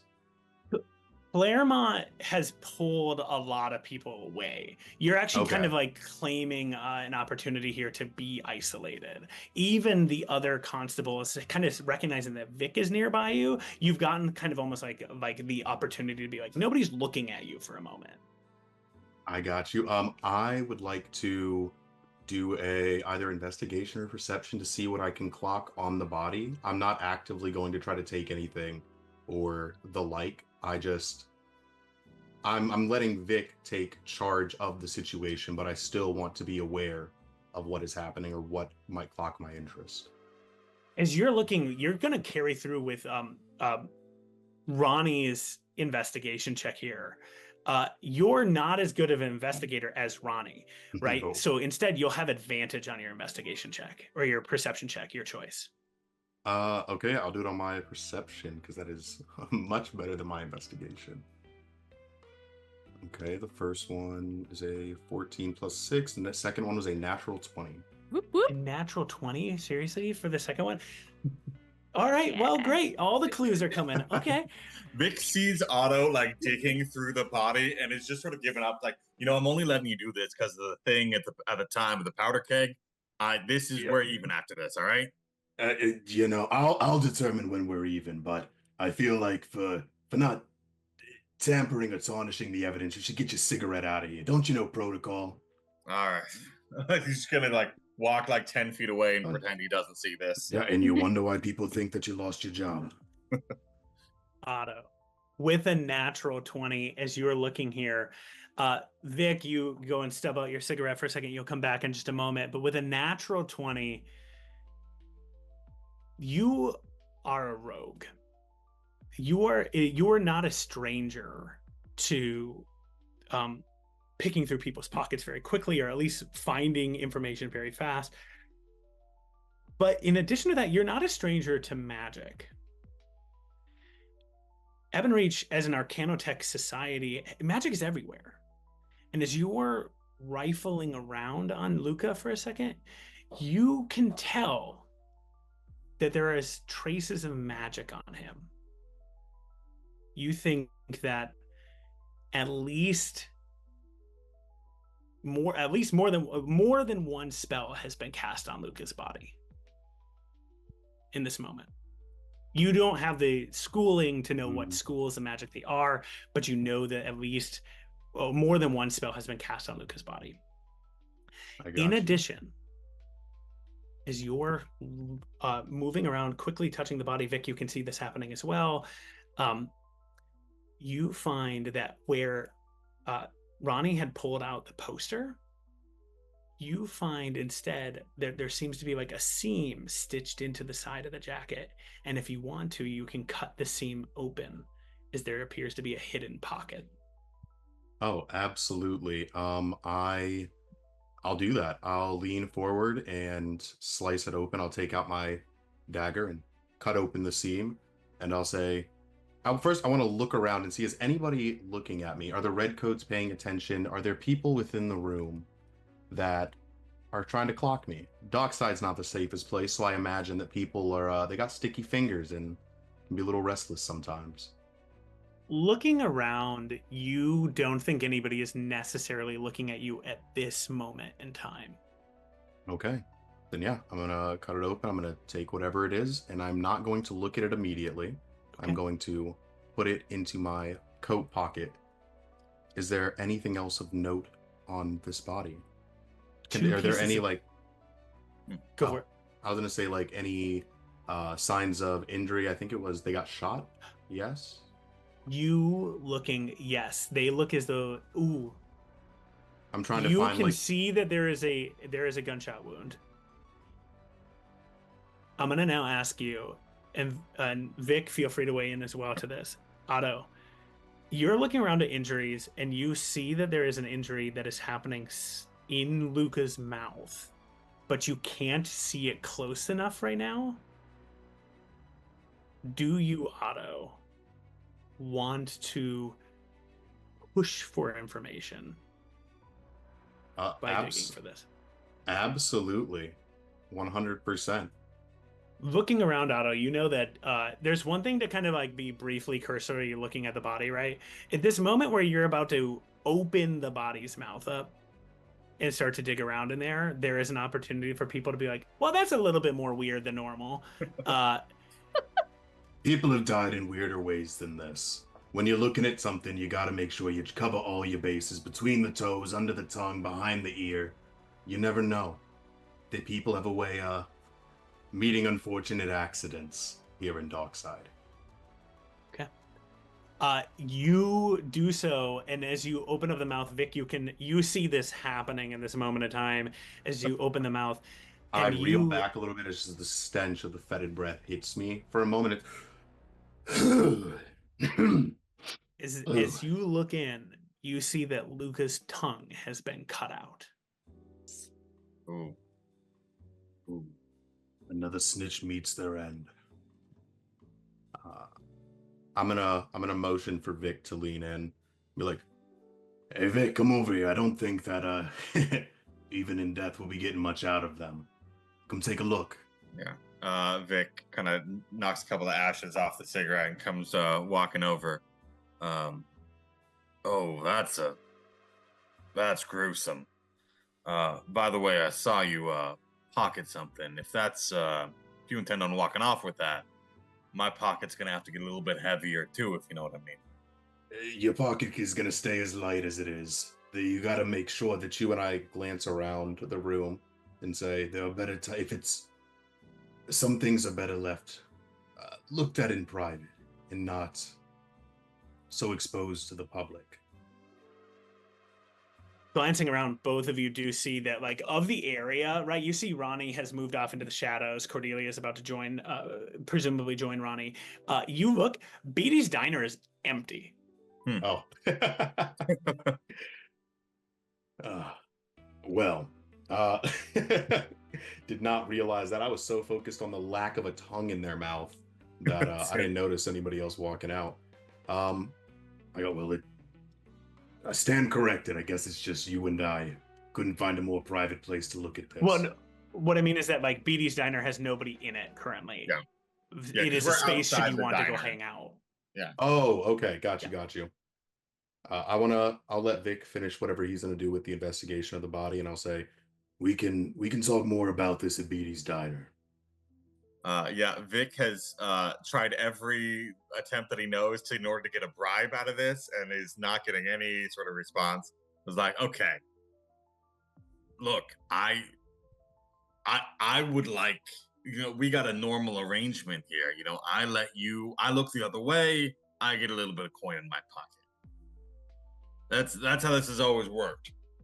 It's always where. Also, I'm gonna have to stop doing the voice because I have strep, so it's destroying my throat. no. Good job. But anywho, with all this, I understand how things work, but in Darkside, we're a little more subtle about things. Perhaps you mean some tidings to Zephyros to give you some luck on your way. Of course, I put the B in subtlety myself. Tidings to Zephyros is exactly what I was referring to. Absolutely. And with that, are you holding? Do you have like a tank, or do you have a drink or anything on you, or is it just your I think you cigarette? probably in your see hand? the outline of a flask in his vest pocket. But he actually probably still has the coffee cup from that Rod gave him earlier. I got you. The flask impression is perfect. I'm gonna come up and I'm gonna pat you on the shoulder, and I'd like to do a sleight of hand to slip a gold into that same pocket without him noticing. And I'm gonna say, Zephyros always provides in many ways. Sometimes you just gotta be aware of them. Oh, And I with that, understand. he's gonna like flick his eyes down to your pocket. Yeah. Oh, now things are feeling kind of back to normal. So in the beaties, I could go for a milkshake. Absolutely, lead the way. Great. I heard Your that they have treat. You two shuffle off. Ronnie, you've moved into the shadows. Cordelia, how do you get yourself away from the crowd?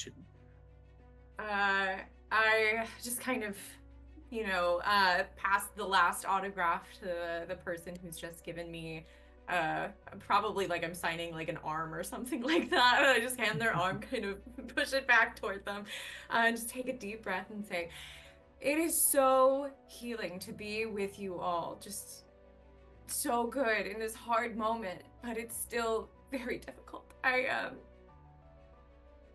think I need a moment to myself, if that's all right. And I'm gonna kind of peel off into the alley. Mickey immediately steps in and goes, Cordelia needs a moment, everybody. Cordelia is shaken up by this. I can explain how Cordelia feels about superfan Professor Lucas Seeley. And cameras have turned to Mickey for this moment in time, and so you can extricate yourself for a second away. And you shuffle off into the shadows. Join your adoring public. I mean, it's not my favorite part of my job, but Detective, we have to stop meeting like that. Huh. Yeah. Why would a professor of archaeology get shot over you? Well, there's no maximum amount of education for the movies. Oh my God, Cordelia, can you just be a person for like 5 minutes? He's dead. There are no cameras here. There is nobody to impress. What did you do that got all of this started? Listen, Miss Falls. I don't know you all that well, but I've seen your type before. I've been cast against it multiple times. I feel badly that that man is dead, in the way that anybody would feel badly that a man is dead. I don't know him and he doesn't know me. I don't know why he's dead. I don't know why he had my poster. Frankly, I don't think this has anything to do with the mail that I've been receiving. I told you when I hired you that the case was to find out who's giving me these letters. I know the why. I don't need to know that. That's not the question I have. The question I have is who's sending me these? And I honestly think that you're making this a lot harder than it needs to be. Can't you just sit around with a pair of binoculars? Watch my place? You know, Miss Claremont, maybe I'm not the right detective for your case. I'm gonna take the money out of my pocket she gave me earlier, and I'm gonna slap it into her hand. This whole thing is based on trust. Your trust in me to solve your problem, but I don't trust you. Can't help you without the information. I'm gonna start walking out of the alley. As you step out of the alley, Cordelia, you see this happening as well. You see as Fanny Thistle bumps into you, Ronnie. Oh, Fanny. So, Oh, hey there. Hey, are you okay? The second you say, "Are you okay?" she seems like pretty doing okay, but immediately goes, Oh, "No." yeah, I know. Okay. Hey, listen. You probably don't have to finish your shift, right? Like, you could probably just go home. I could, but I got questions. I know, honey, we all have questions. Yeah. Yeah, I got questions though. You know Vic. I do know Vic. Yep. Mm-hmm. Just a shining bastion in the So charming. in the police department. Yeah. What about him? Approach's finest. I'm just a... And Cordelia, you can hear this as well. I got questions for him, and I, I don't know who to tell. I'm in trouble. What kind of trouble? I've been hanging out at Snake Eyes a little bit. Annie. I tried to What? tell Vic last night, but he couldn't listen. Vic was here last night? I think so. I thought I saw him outside the window. Uh-huh. Yeah, do you remember what time that was, Fanny? Oh, I don't know. Mhm. Something bad. People were around at the time. I'm not rightly certain. Was he here when that fella caught that bullet? It all happened so fast. I'm not certain about it. That's okay. Hey, you're doing so good. And I'm gonna make sure that you get to talk to Vic, but you gotta do me a favor and you need to stop going to Snake Eyes because that is a bad place. And last time that you were going there, you had that quite a problem, as we remember, right? Yeah. Yeah. What have you gotten yourself into? Well, I was there, just trying to have a good time or everything, and Yeah.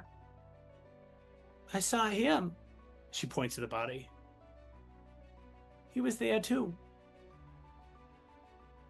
You saw Professor Seeley at Snake Eyes? Yeah.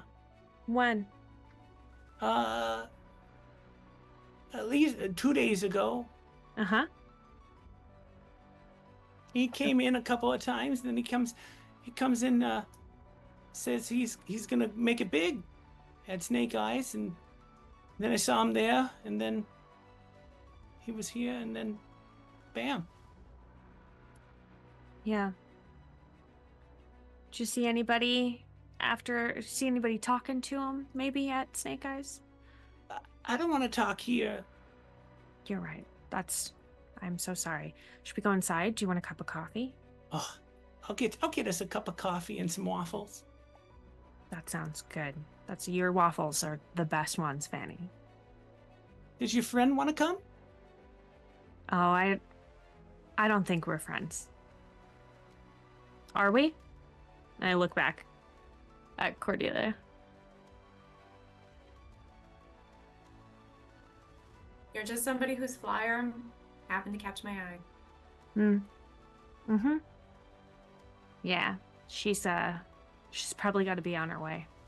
And I'm just gonna usher Fanny in. And I think notably, when I was not touching Cordelia before, I think she's very comfortable, like sort of supporting Fanny's arm. Like she's holding her in a familiar, almost like maternal kind of way to bring her into the diner.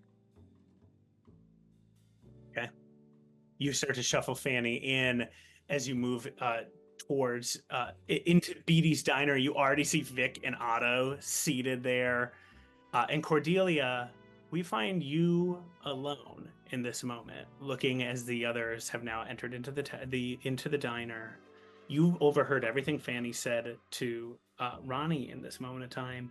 As you look at the diner, your gaze again falls to one of your super fans, Lucas Seeley, a person whom you don't remember. That you probably signed a piece of paper for him 1,000 times. And what's going through Cordelia's head in this moment? I think she's deeply frustrated. In a lot of different directions, including at herself. I feel like she feels like she's not on script. And she doesn't know quite what to do with that. This day's just not gone the way it was really meant to. And she's left still without answers. And it feels like the big question of who's blackmailing her is now attached to things that she didn't even think it could ever possibly be attached to.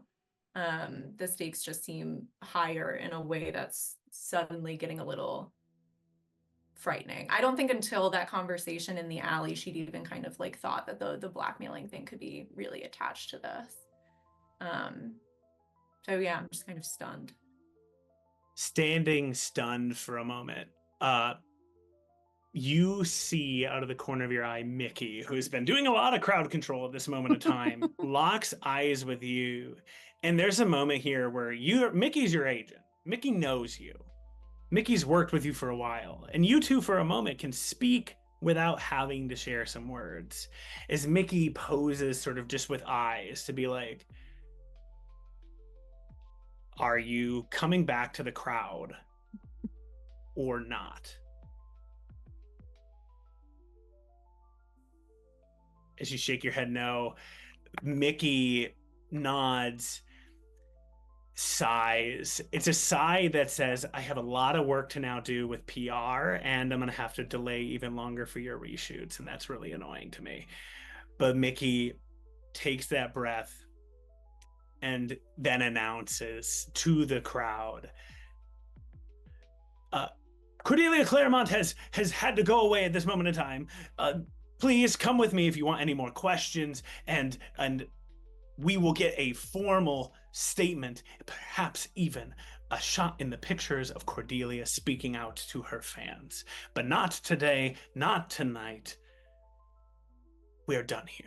And Mickey turns with a flourish, starts moving towards the cab that he's had on hold this entire time, and the crowd continues to sort of follow or more or less disperse. The most exciting moments of this exchange, now it's just a body. But now Cordelia had shown up, drawn attention away from it. And Cordelia, as you see the crowd starting to disperse, the constables reclaiming their space, no longer distracted by you in this moment, you look around and you have a choice. Do you go back to shadows and turn away?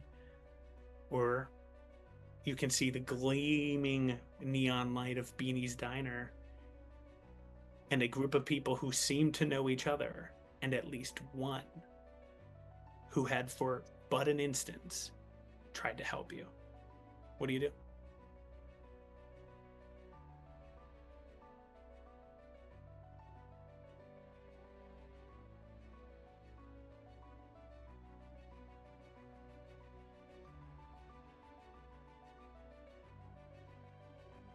I look around, and I think it's always kind of jarring when a crowd leaves because the sound is so different. And I think now it's just kind of still and quiet in a way that's uncomfortable. Has the crowd dispersed enough that I can walk in as Cordelia and people won't freak out again, or? You think so? Okay. You might get a couple of eyes, but so somebody will notice that you go in, but you don't think people are going to swarm you. Okay. I think I'm going to go in because I do want answers. I think I'm going to pointedly ignore Ronnie, though, and go straight for Vic, who is a policeman. And seems to kind of be in charge, though that also does not seem the right energy. I think that's like instinctively, it's like you visually look like you should be the one leading this place, but you are still, I think, chain smoking and looking deeply confused. And pouring whiskey into his coffee cup. Fanny has, as you enter in, Cordelia, in just a moment here, Fanny has put you all in a booth. As you're sitting there, or actually, no, sets you up on the L shape of the bar here. You can see as you're all seated there. Otto, you feel the two pieces of paper that you had pulled out of the hidden pocket of Luca's body rustling around just in your pocket there, as all of you are sitting there. And Fanny goes, all right, well, waffles and a cup of coffee and a milkshake for you, Vic? Oh, yeah, yes, yeah, absolutely. Ton Otto.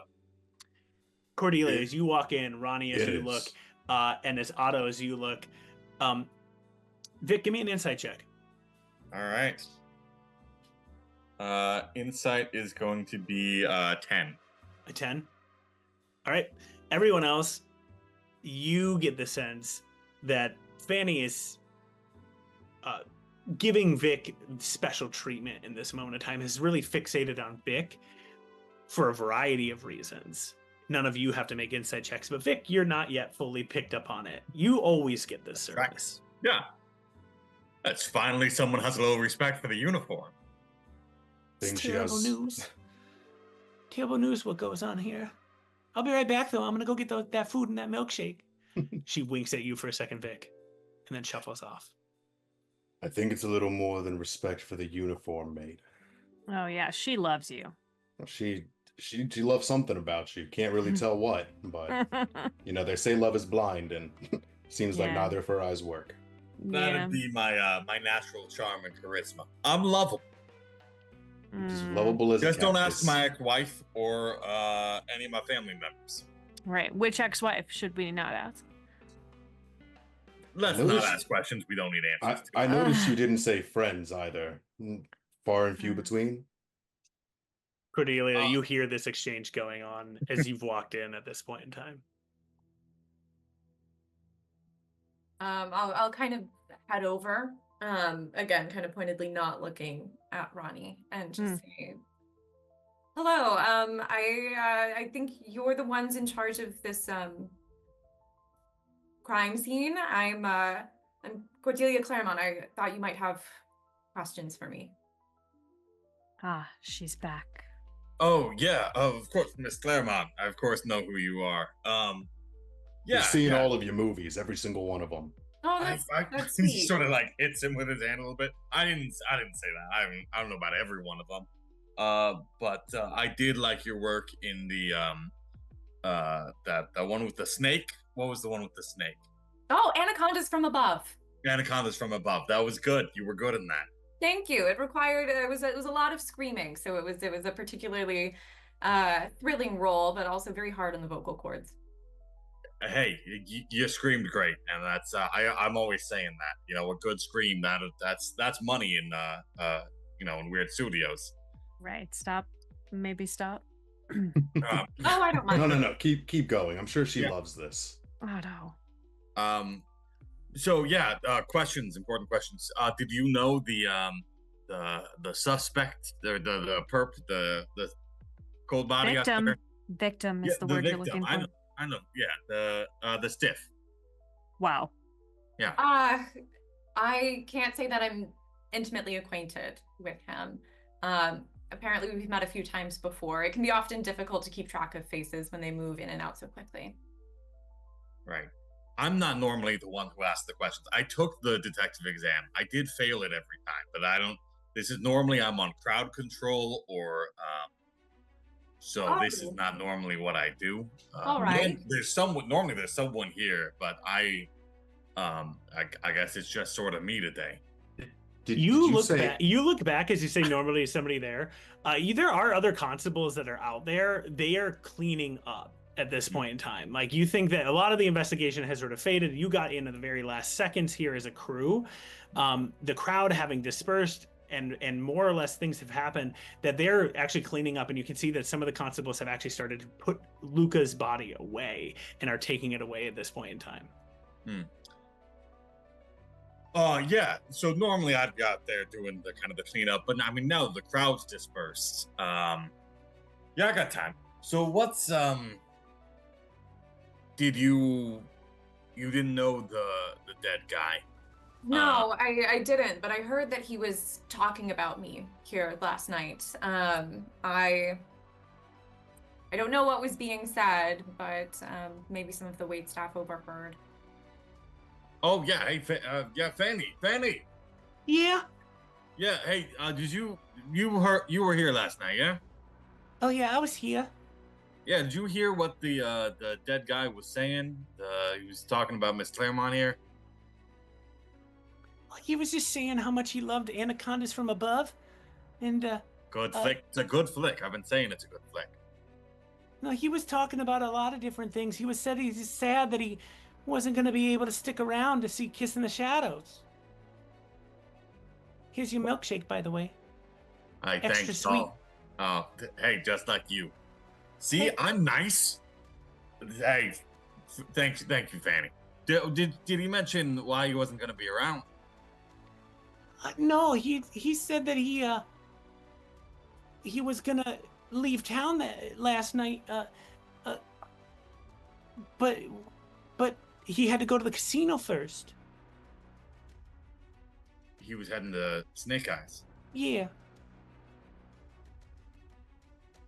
Interesting. Good to know. Okay. Then he got interrupted by a friend he wasn't too happy to see. You know, that reminds me of something. I've got some business I need to take care of. So I'm gonna take this milkshake on the road. You all,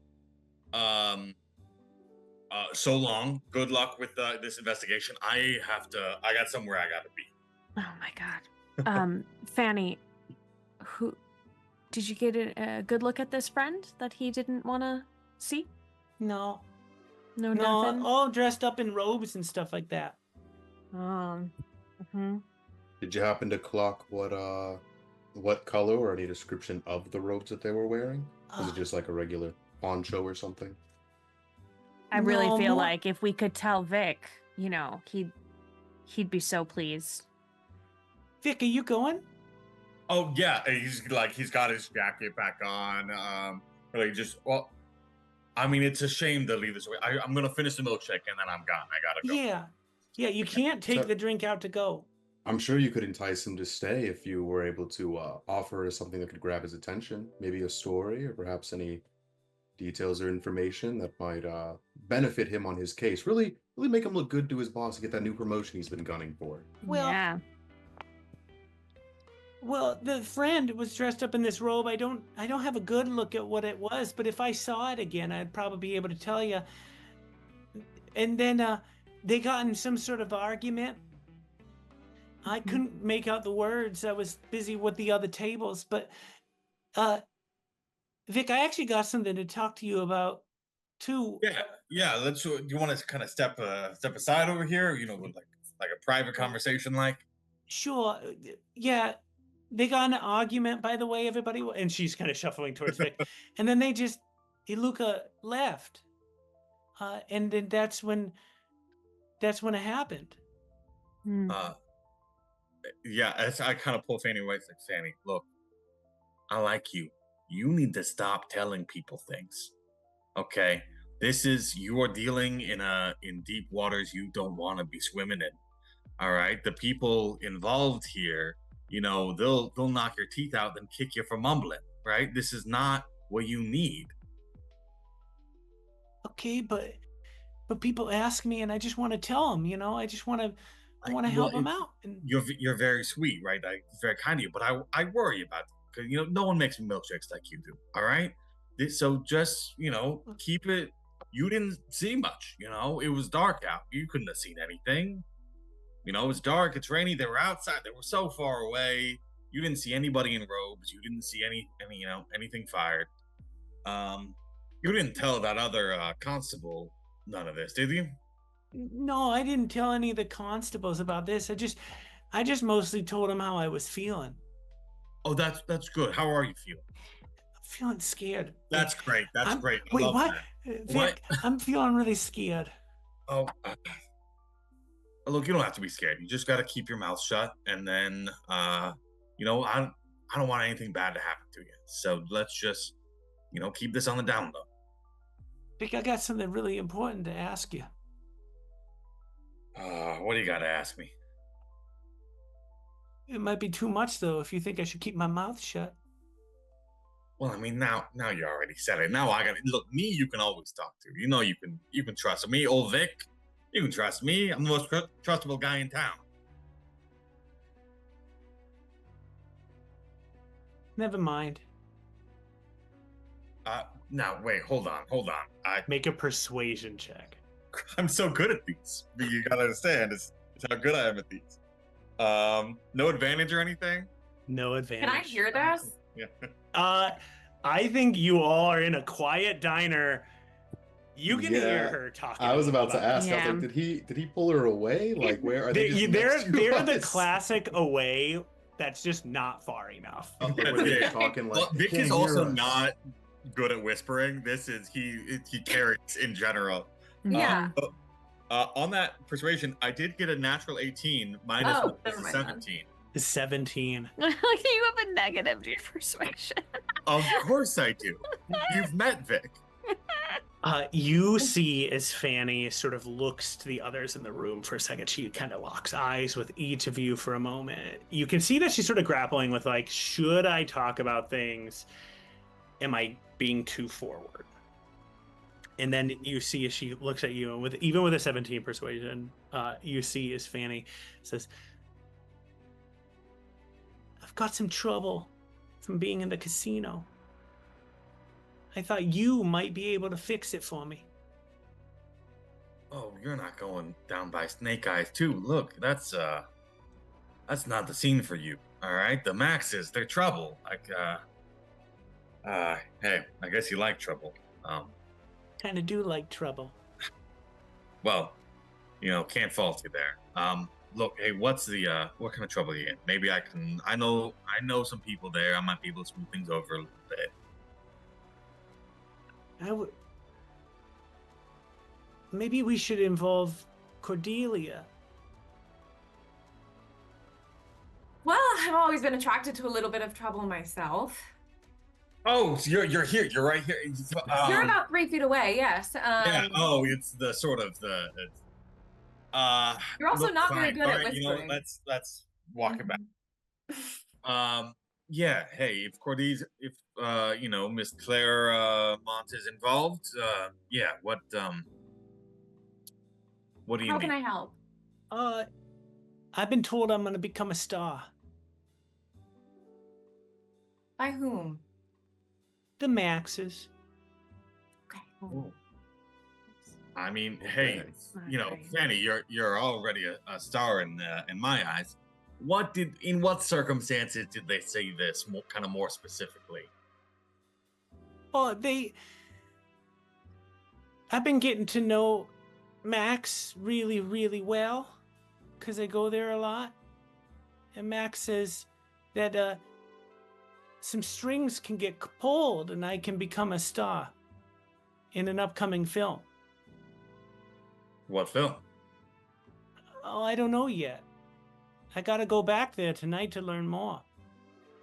I mean, look, hey, I wouldn't. If this stays, between us, those Maxes, they got 40 face, and none of them are honest. It's the only way they know how to talk is out of the side of their mouth. Is this conversation's happening? Ronnie and Otto, just checking. Yeah. Are you doing anything? You can be listening, but I just want to check in case you were doing anything. I would like to listen, but I would also, because they're currently engaged in this conversation, I'd like to either stealth or sleight of hand just to see what is actually on this paper that I got while Vic is distracted. I'm wondering how friendly Ronnie and Otto are, because I feel like if we had good rapport, that we would probably be trying to communicate what we each found on the body to each other. I would imagine that we're friendly, not friends in the sense that we ever like hang out, but we both, but like for what we do for our jobs, working, working together. We have a good working relationship. So would you be willing, Jake, to give Otto the ability to at least do basic sign language? Sure. Because yeah, then you know how to talk to each other. I think we could be signing. Well, all of us also know thieves can't. Yeah. Yeah, but all of us know thieves can't. Fair. Yeah, of course. You pull out the pieces of paper. Is Ronnie able to see this too, Otto? Yes. You see that there are two pieces of paper. The first looks to be a ticket paying for the next chartered airship out of Ebonreach. What's the name of the ship? The ship was the Artemis, and it was scheduled for 4 hours ago. That was the ship I was loading cargo onto the Gorgon. Yep. Okay. That Gorgon was just a regular ship. You know that the Artemis, though, was a ship that you knew was going to leave about 4 hours ago. Was there anything special or of note about the Artemis? And by that I mean, was it manned or crewed by people that I've seen coming in and out of Ebonreach often? Were there any new faces? No particular new faces. No, you just knew that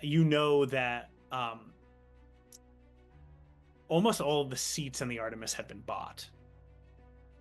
It probably would have cost a pretty penny to get a ticket. There's More two than a types of- professor's salary could afford.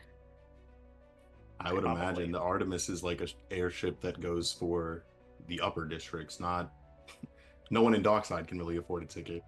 The other thing you see is the piece of paper with scribbled words on it saying "share out" on it. Share out. Okay. I'm absolutely lost. All I know is that the Artemis is... You gotta have quite a heavy pocket if you want to get a ticket on board that ship, and it's been departed over 4 hours ago, but seems like they had an extra seat. Do you speak Dwarvish? I do, actually. I would like to show him the note that I made of what was on the front of that leather-bound journal. Looking at it, you just quickly scanning it, you see that this reads, "Through darkness comes clarity." Through darkness comes clarity. Okay. With that in mind, I look at her and I'll attempt to sign back. You said through darkness or with darkness? Through darkness comes clarity, but I'm not proficient in sign language, so it's like Sure. broken as I'm trying my best. My fingers just don't bend that way. Sure. I think I sign just like later. Later we'll talk. You two signing back and forth, right? You did hear as Fanny said that Luca was sad that he was not going to be able to see a kiss in the shadows. Oh, with that, hearing that, it brings to mind, Ronnie, did you really get a good look at the body? Because Sure, I noticed that there was something missing from there that, typically if you're in a bad way with somebody and you have a ticket scheduled to get out and you're going to miss, you're the number one super fan of Miss Claremont. I don't know how this is signing. As I'm signing, I guess it's sure, I'm with you. But it seems to me he knew something was going to happen, and someone made sure he couldn't tell whether he was dead or alive. Did you take a gander into his mouth? That's not routine? Did not have time to open his mouth, no. Oh, well, be more thorough next time. It's okay, you'll get better. But there was no... Vic was all over me. What? Gross. They were missing their entire tongue, which typically is reserved for those who speak about things that they shouldn't. Make a religion check, Ronnie. Well, I'm good at that. Let's see what I got. Go gadget cleric. And I heard the part about him being at the casino, yeah? Yeah. I mean, it's every debt gets paid one way or another, and it seems like his did. Unnatural 20. A gentleman's 20, all right. if you will. Dirty 20. Not wearing plaid. That's right. Hearing Otto's line here, you know that, people who probably speak too much would have their tongues removed. And as he says that, you also know that while in our world of Ebonreach, the notions of healing magic are extremely rare and challenging to get to. And audience, our resurrection magic is basically non-existent. There are magics that rely on someone having a tongue to speak to them. Did I know that did he have magic? Would I have known that about Professor Seeley? If Otto, without in character, you could just explain in character, I'm gonna go. Well, do you tell me anything about the religion thing? For me, I guess for Otto, he'll go, typically the tongue's removed for some of the gangs before I got here. They didn't like it when those under them would talk or give information that was undue or could lead to their detriment. So they removed the tongues as a way of keeping them silent. Granted, they typically left them with their life as more of a calling card or a show of force to everyone. But I can't think of any other reason for that. Magic often needs a fully functioning mouth. Is that right? I think I would have... I know a little bit of magic myself, and as I say that, I grab my vest that's still drenched in water from being outside and just by the harbor, and I go, all right, nice and tidy now, and I kind of flick my jacket, and it basically just does prestidigitation to dry my clothes. He goes, really should have put two and two together, but there was some residue on the body. Yeah. I mean, obviously not all magic needs it, but there's a lot of magic that requires a spoken component. At this point, as you are all saying this, as time has passed a little bit, Fanny was talking, and as things are shifting a bit, you've noticed that all the constables are gone, and that Luca's body is gone at this point. Vic, you would know that they would likely take Luca's body back towards the constabulary at this point in time to kind of just process and then move towards the morgue. As you say these words, you have Fanny speaking of Snake Eyes Casino, and as Otto and Ronnie you circle around this notion of a missing tongue. Ronnie, you know that within the clergy and churches that you've worked in, not only in casting spells, but there have been times in the past where they were able to cast spells and then speak with the dead.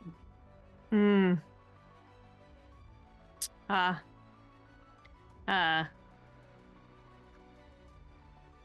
think Professor Seeley knew something, and whoever did this didn't want us to call him back for a quick chat.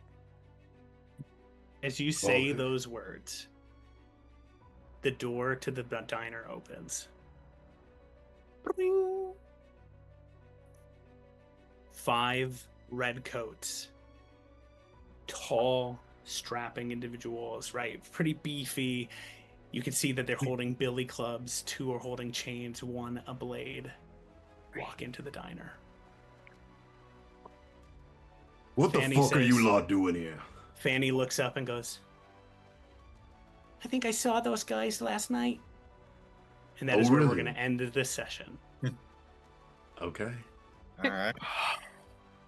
Before we all draw our weapons. Time to have a normal conversation with these young gentlemen. What are you talking about? Yeah, it's gonna be very calm. Yeah, time to talk it out. It's probably fine. All right. Well, thanks, everybody. Normally, we will take a break. Given that this is our first session and we were kind of getting into the groove of multiple things, we chose not to take a break for this adventure. But come and meet us next Thursday. We're going to be running 2 live shows, and then we're actually going to pre-record. Part of the fun of doing a mystery is that we get to have some of these adventures created and shared with you so that you can follow along with us. And we're getting close to the holidays. But come and see our other shows that are happening on Dungeon Scrawlers, right? You can check out a variety of different shows that are going on, and it's so good to have you all here. I'm going to list a couple of shows that are coming up for us. Let me just double check this list here for a second. Yeah, so come and see Concentration Check on Mondays at 1, or Trevor Plays Elden Ring during the daytime on Wednesday. Also, Grey Mantle, which is another very gritty, fun D&D adventure, happens on Wednesdays at 6:30. And lastly, if you were not here earlier, go and check out Lauren playing Baldur's Gate 3 on Thursdays right before our show, starting at 4 p.m. And it's a ton of fun. I think Lauren's right where I am in Baldur's Gate 3, which is stuck in Act 2, not really knowing what I'm doing, and definitely finding myself overwhelmed by the amount of things that I can do in that game. Also, check out for Dungeon Scrollers to see what's kind of going on for the holidays as we come up. But thanks again, and thanks to my cast for getting us started on our adventure and starting to get clues and starting to move in directions. It's so much fun to be playing this with you. It's It's great. always a pleasure to Yeah. play for you. Can't wait to see what happens. Yeah. I'm excited. It's on site with the red coats. Me and my homies hate the red coats. That's right. Well, at this point, we're going to go raid somebody else and come and check in with us again at 6 o'clock next Thursday, where we're going to chat and then start at 6:30 with our investigation yet again. So I'm going to take us on a raid. Does anyone else have anything they want to add as I'm getting this raid going to go? Let us know if you watch Dead Men Don't Wear Plaid. Yeah. You mean gentlemen don't wear Gentlemen. plaid. Gentlemen Yeah. don't wear plaid. Uh, But no, it was a None of delight. us Thank are you guys for gentlemen. watching. Awesome. yeah, Vic wears plaid a lot, actually. It's the Not a gentleman. Not a I guess we gentleman. can. no. Fanny thinks he is. Yeah. That has to count for something. Well, No. Fanny's a sweetheart. I hope Fanny's Fanny such a doesn't sweetheart. die. I am very worried about Fanny. I Vic, have. you better not break her heart, otherwise Deeply we'll be ending worried. up underneath the docks. I know, man. Okay, we're going to send us on right here. And thanks so much for coming and joining us. Here we go. Bye. Bye.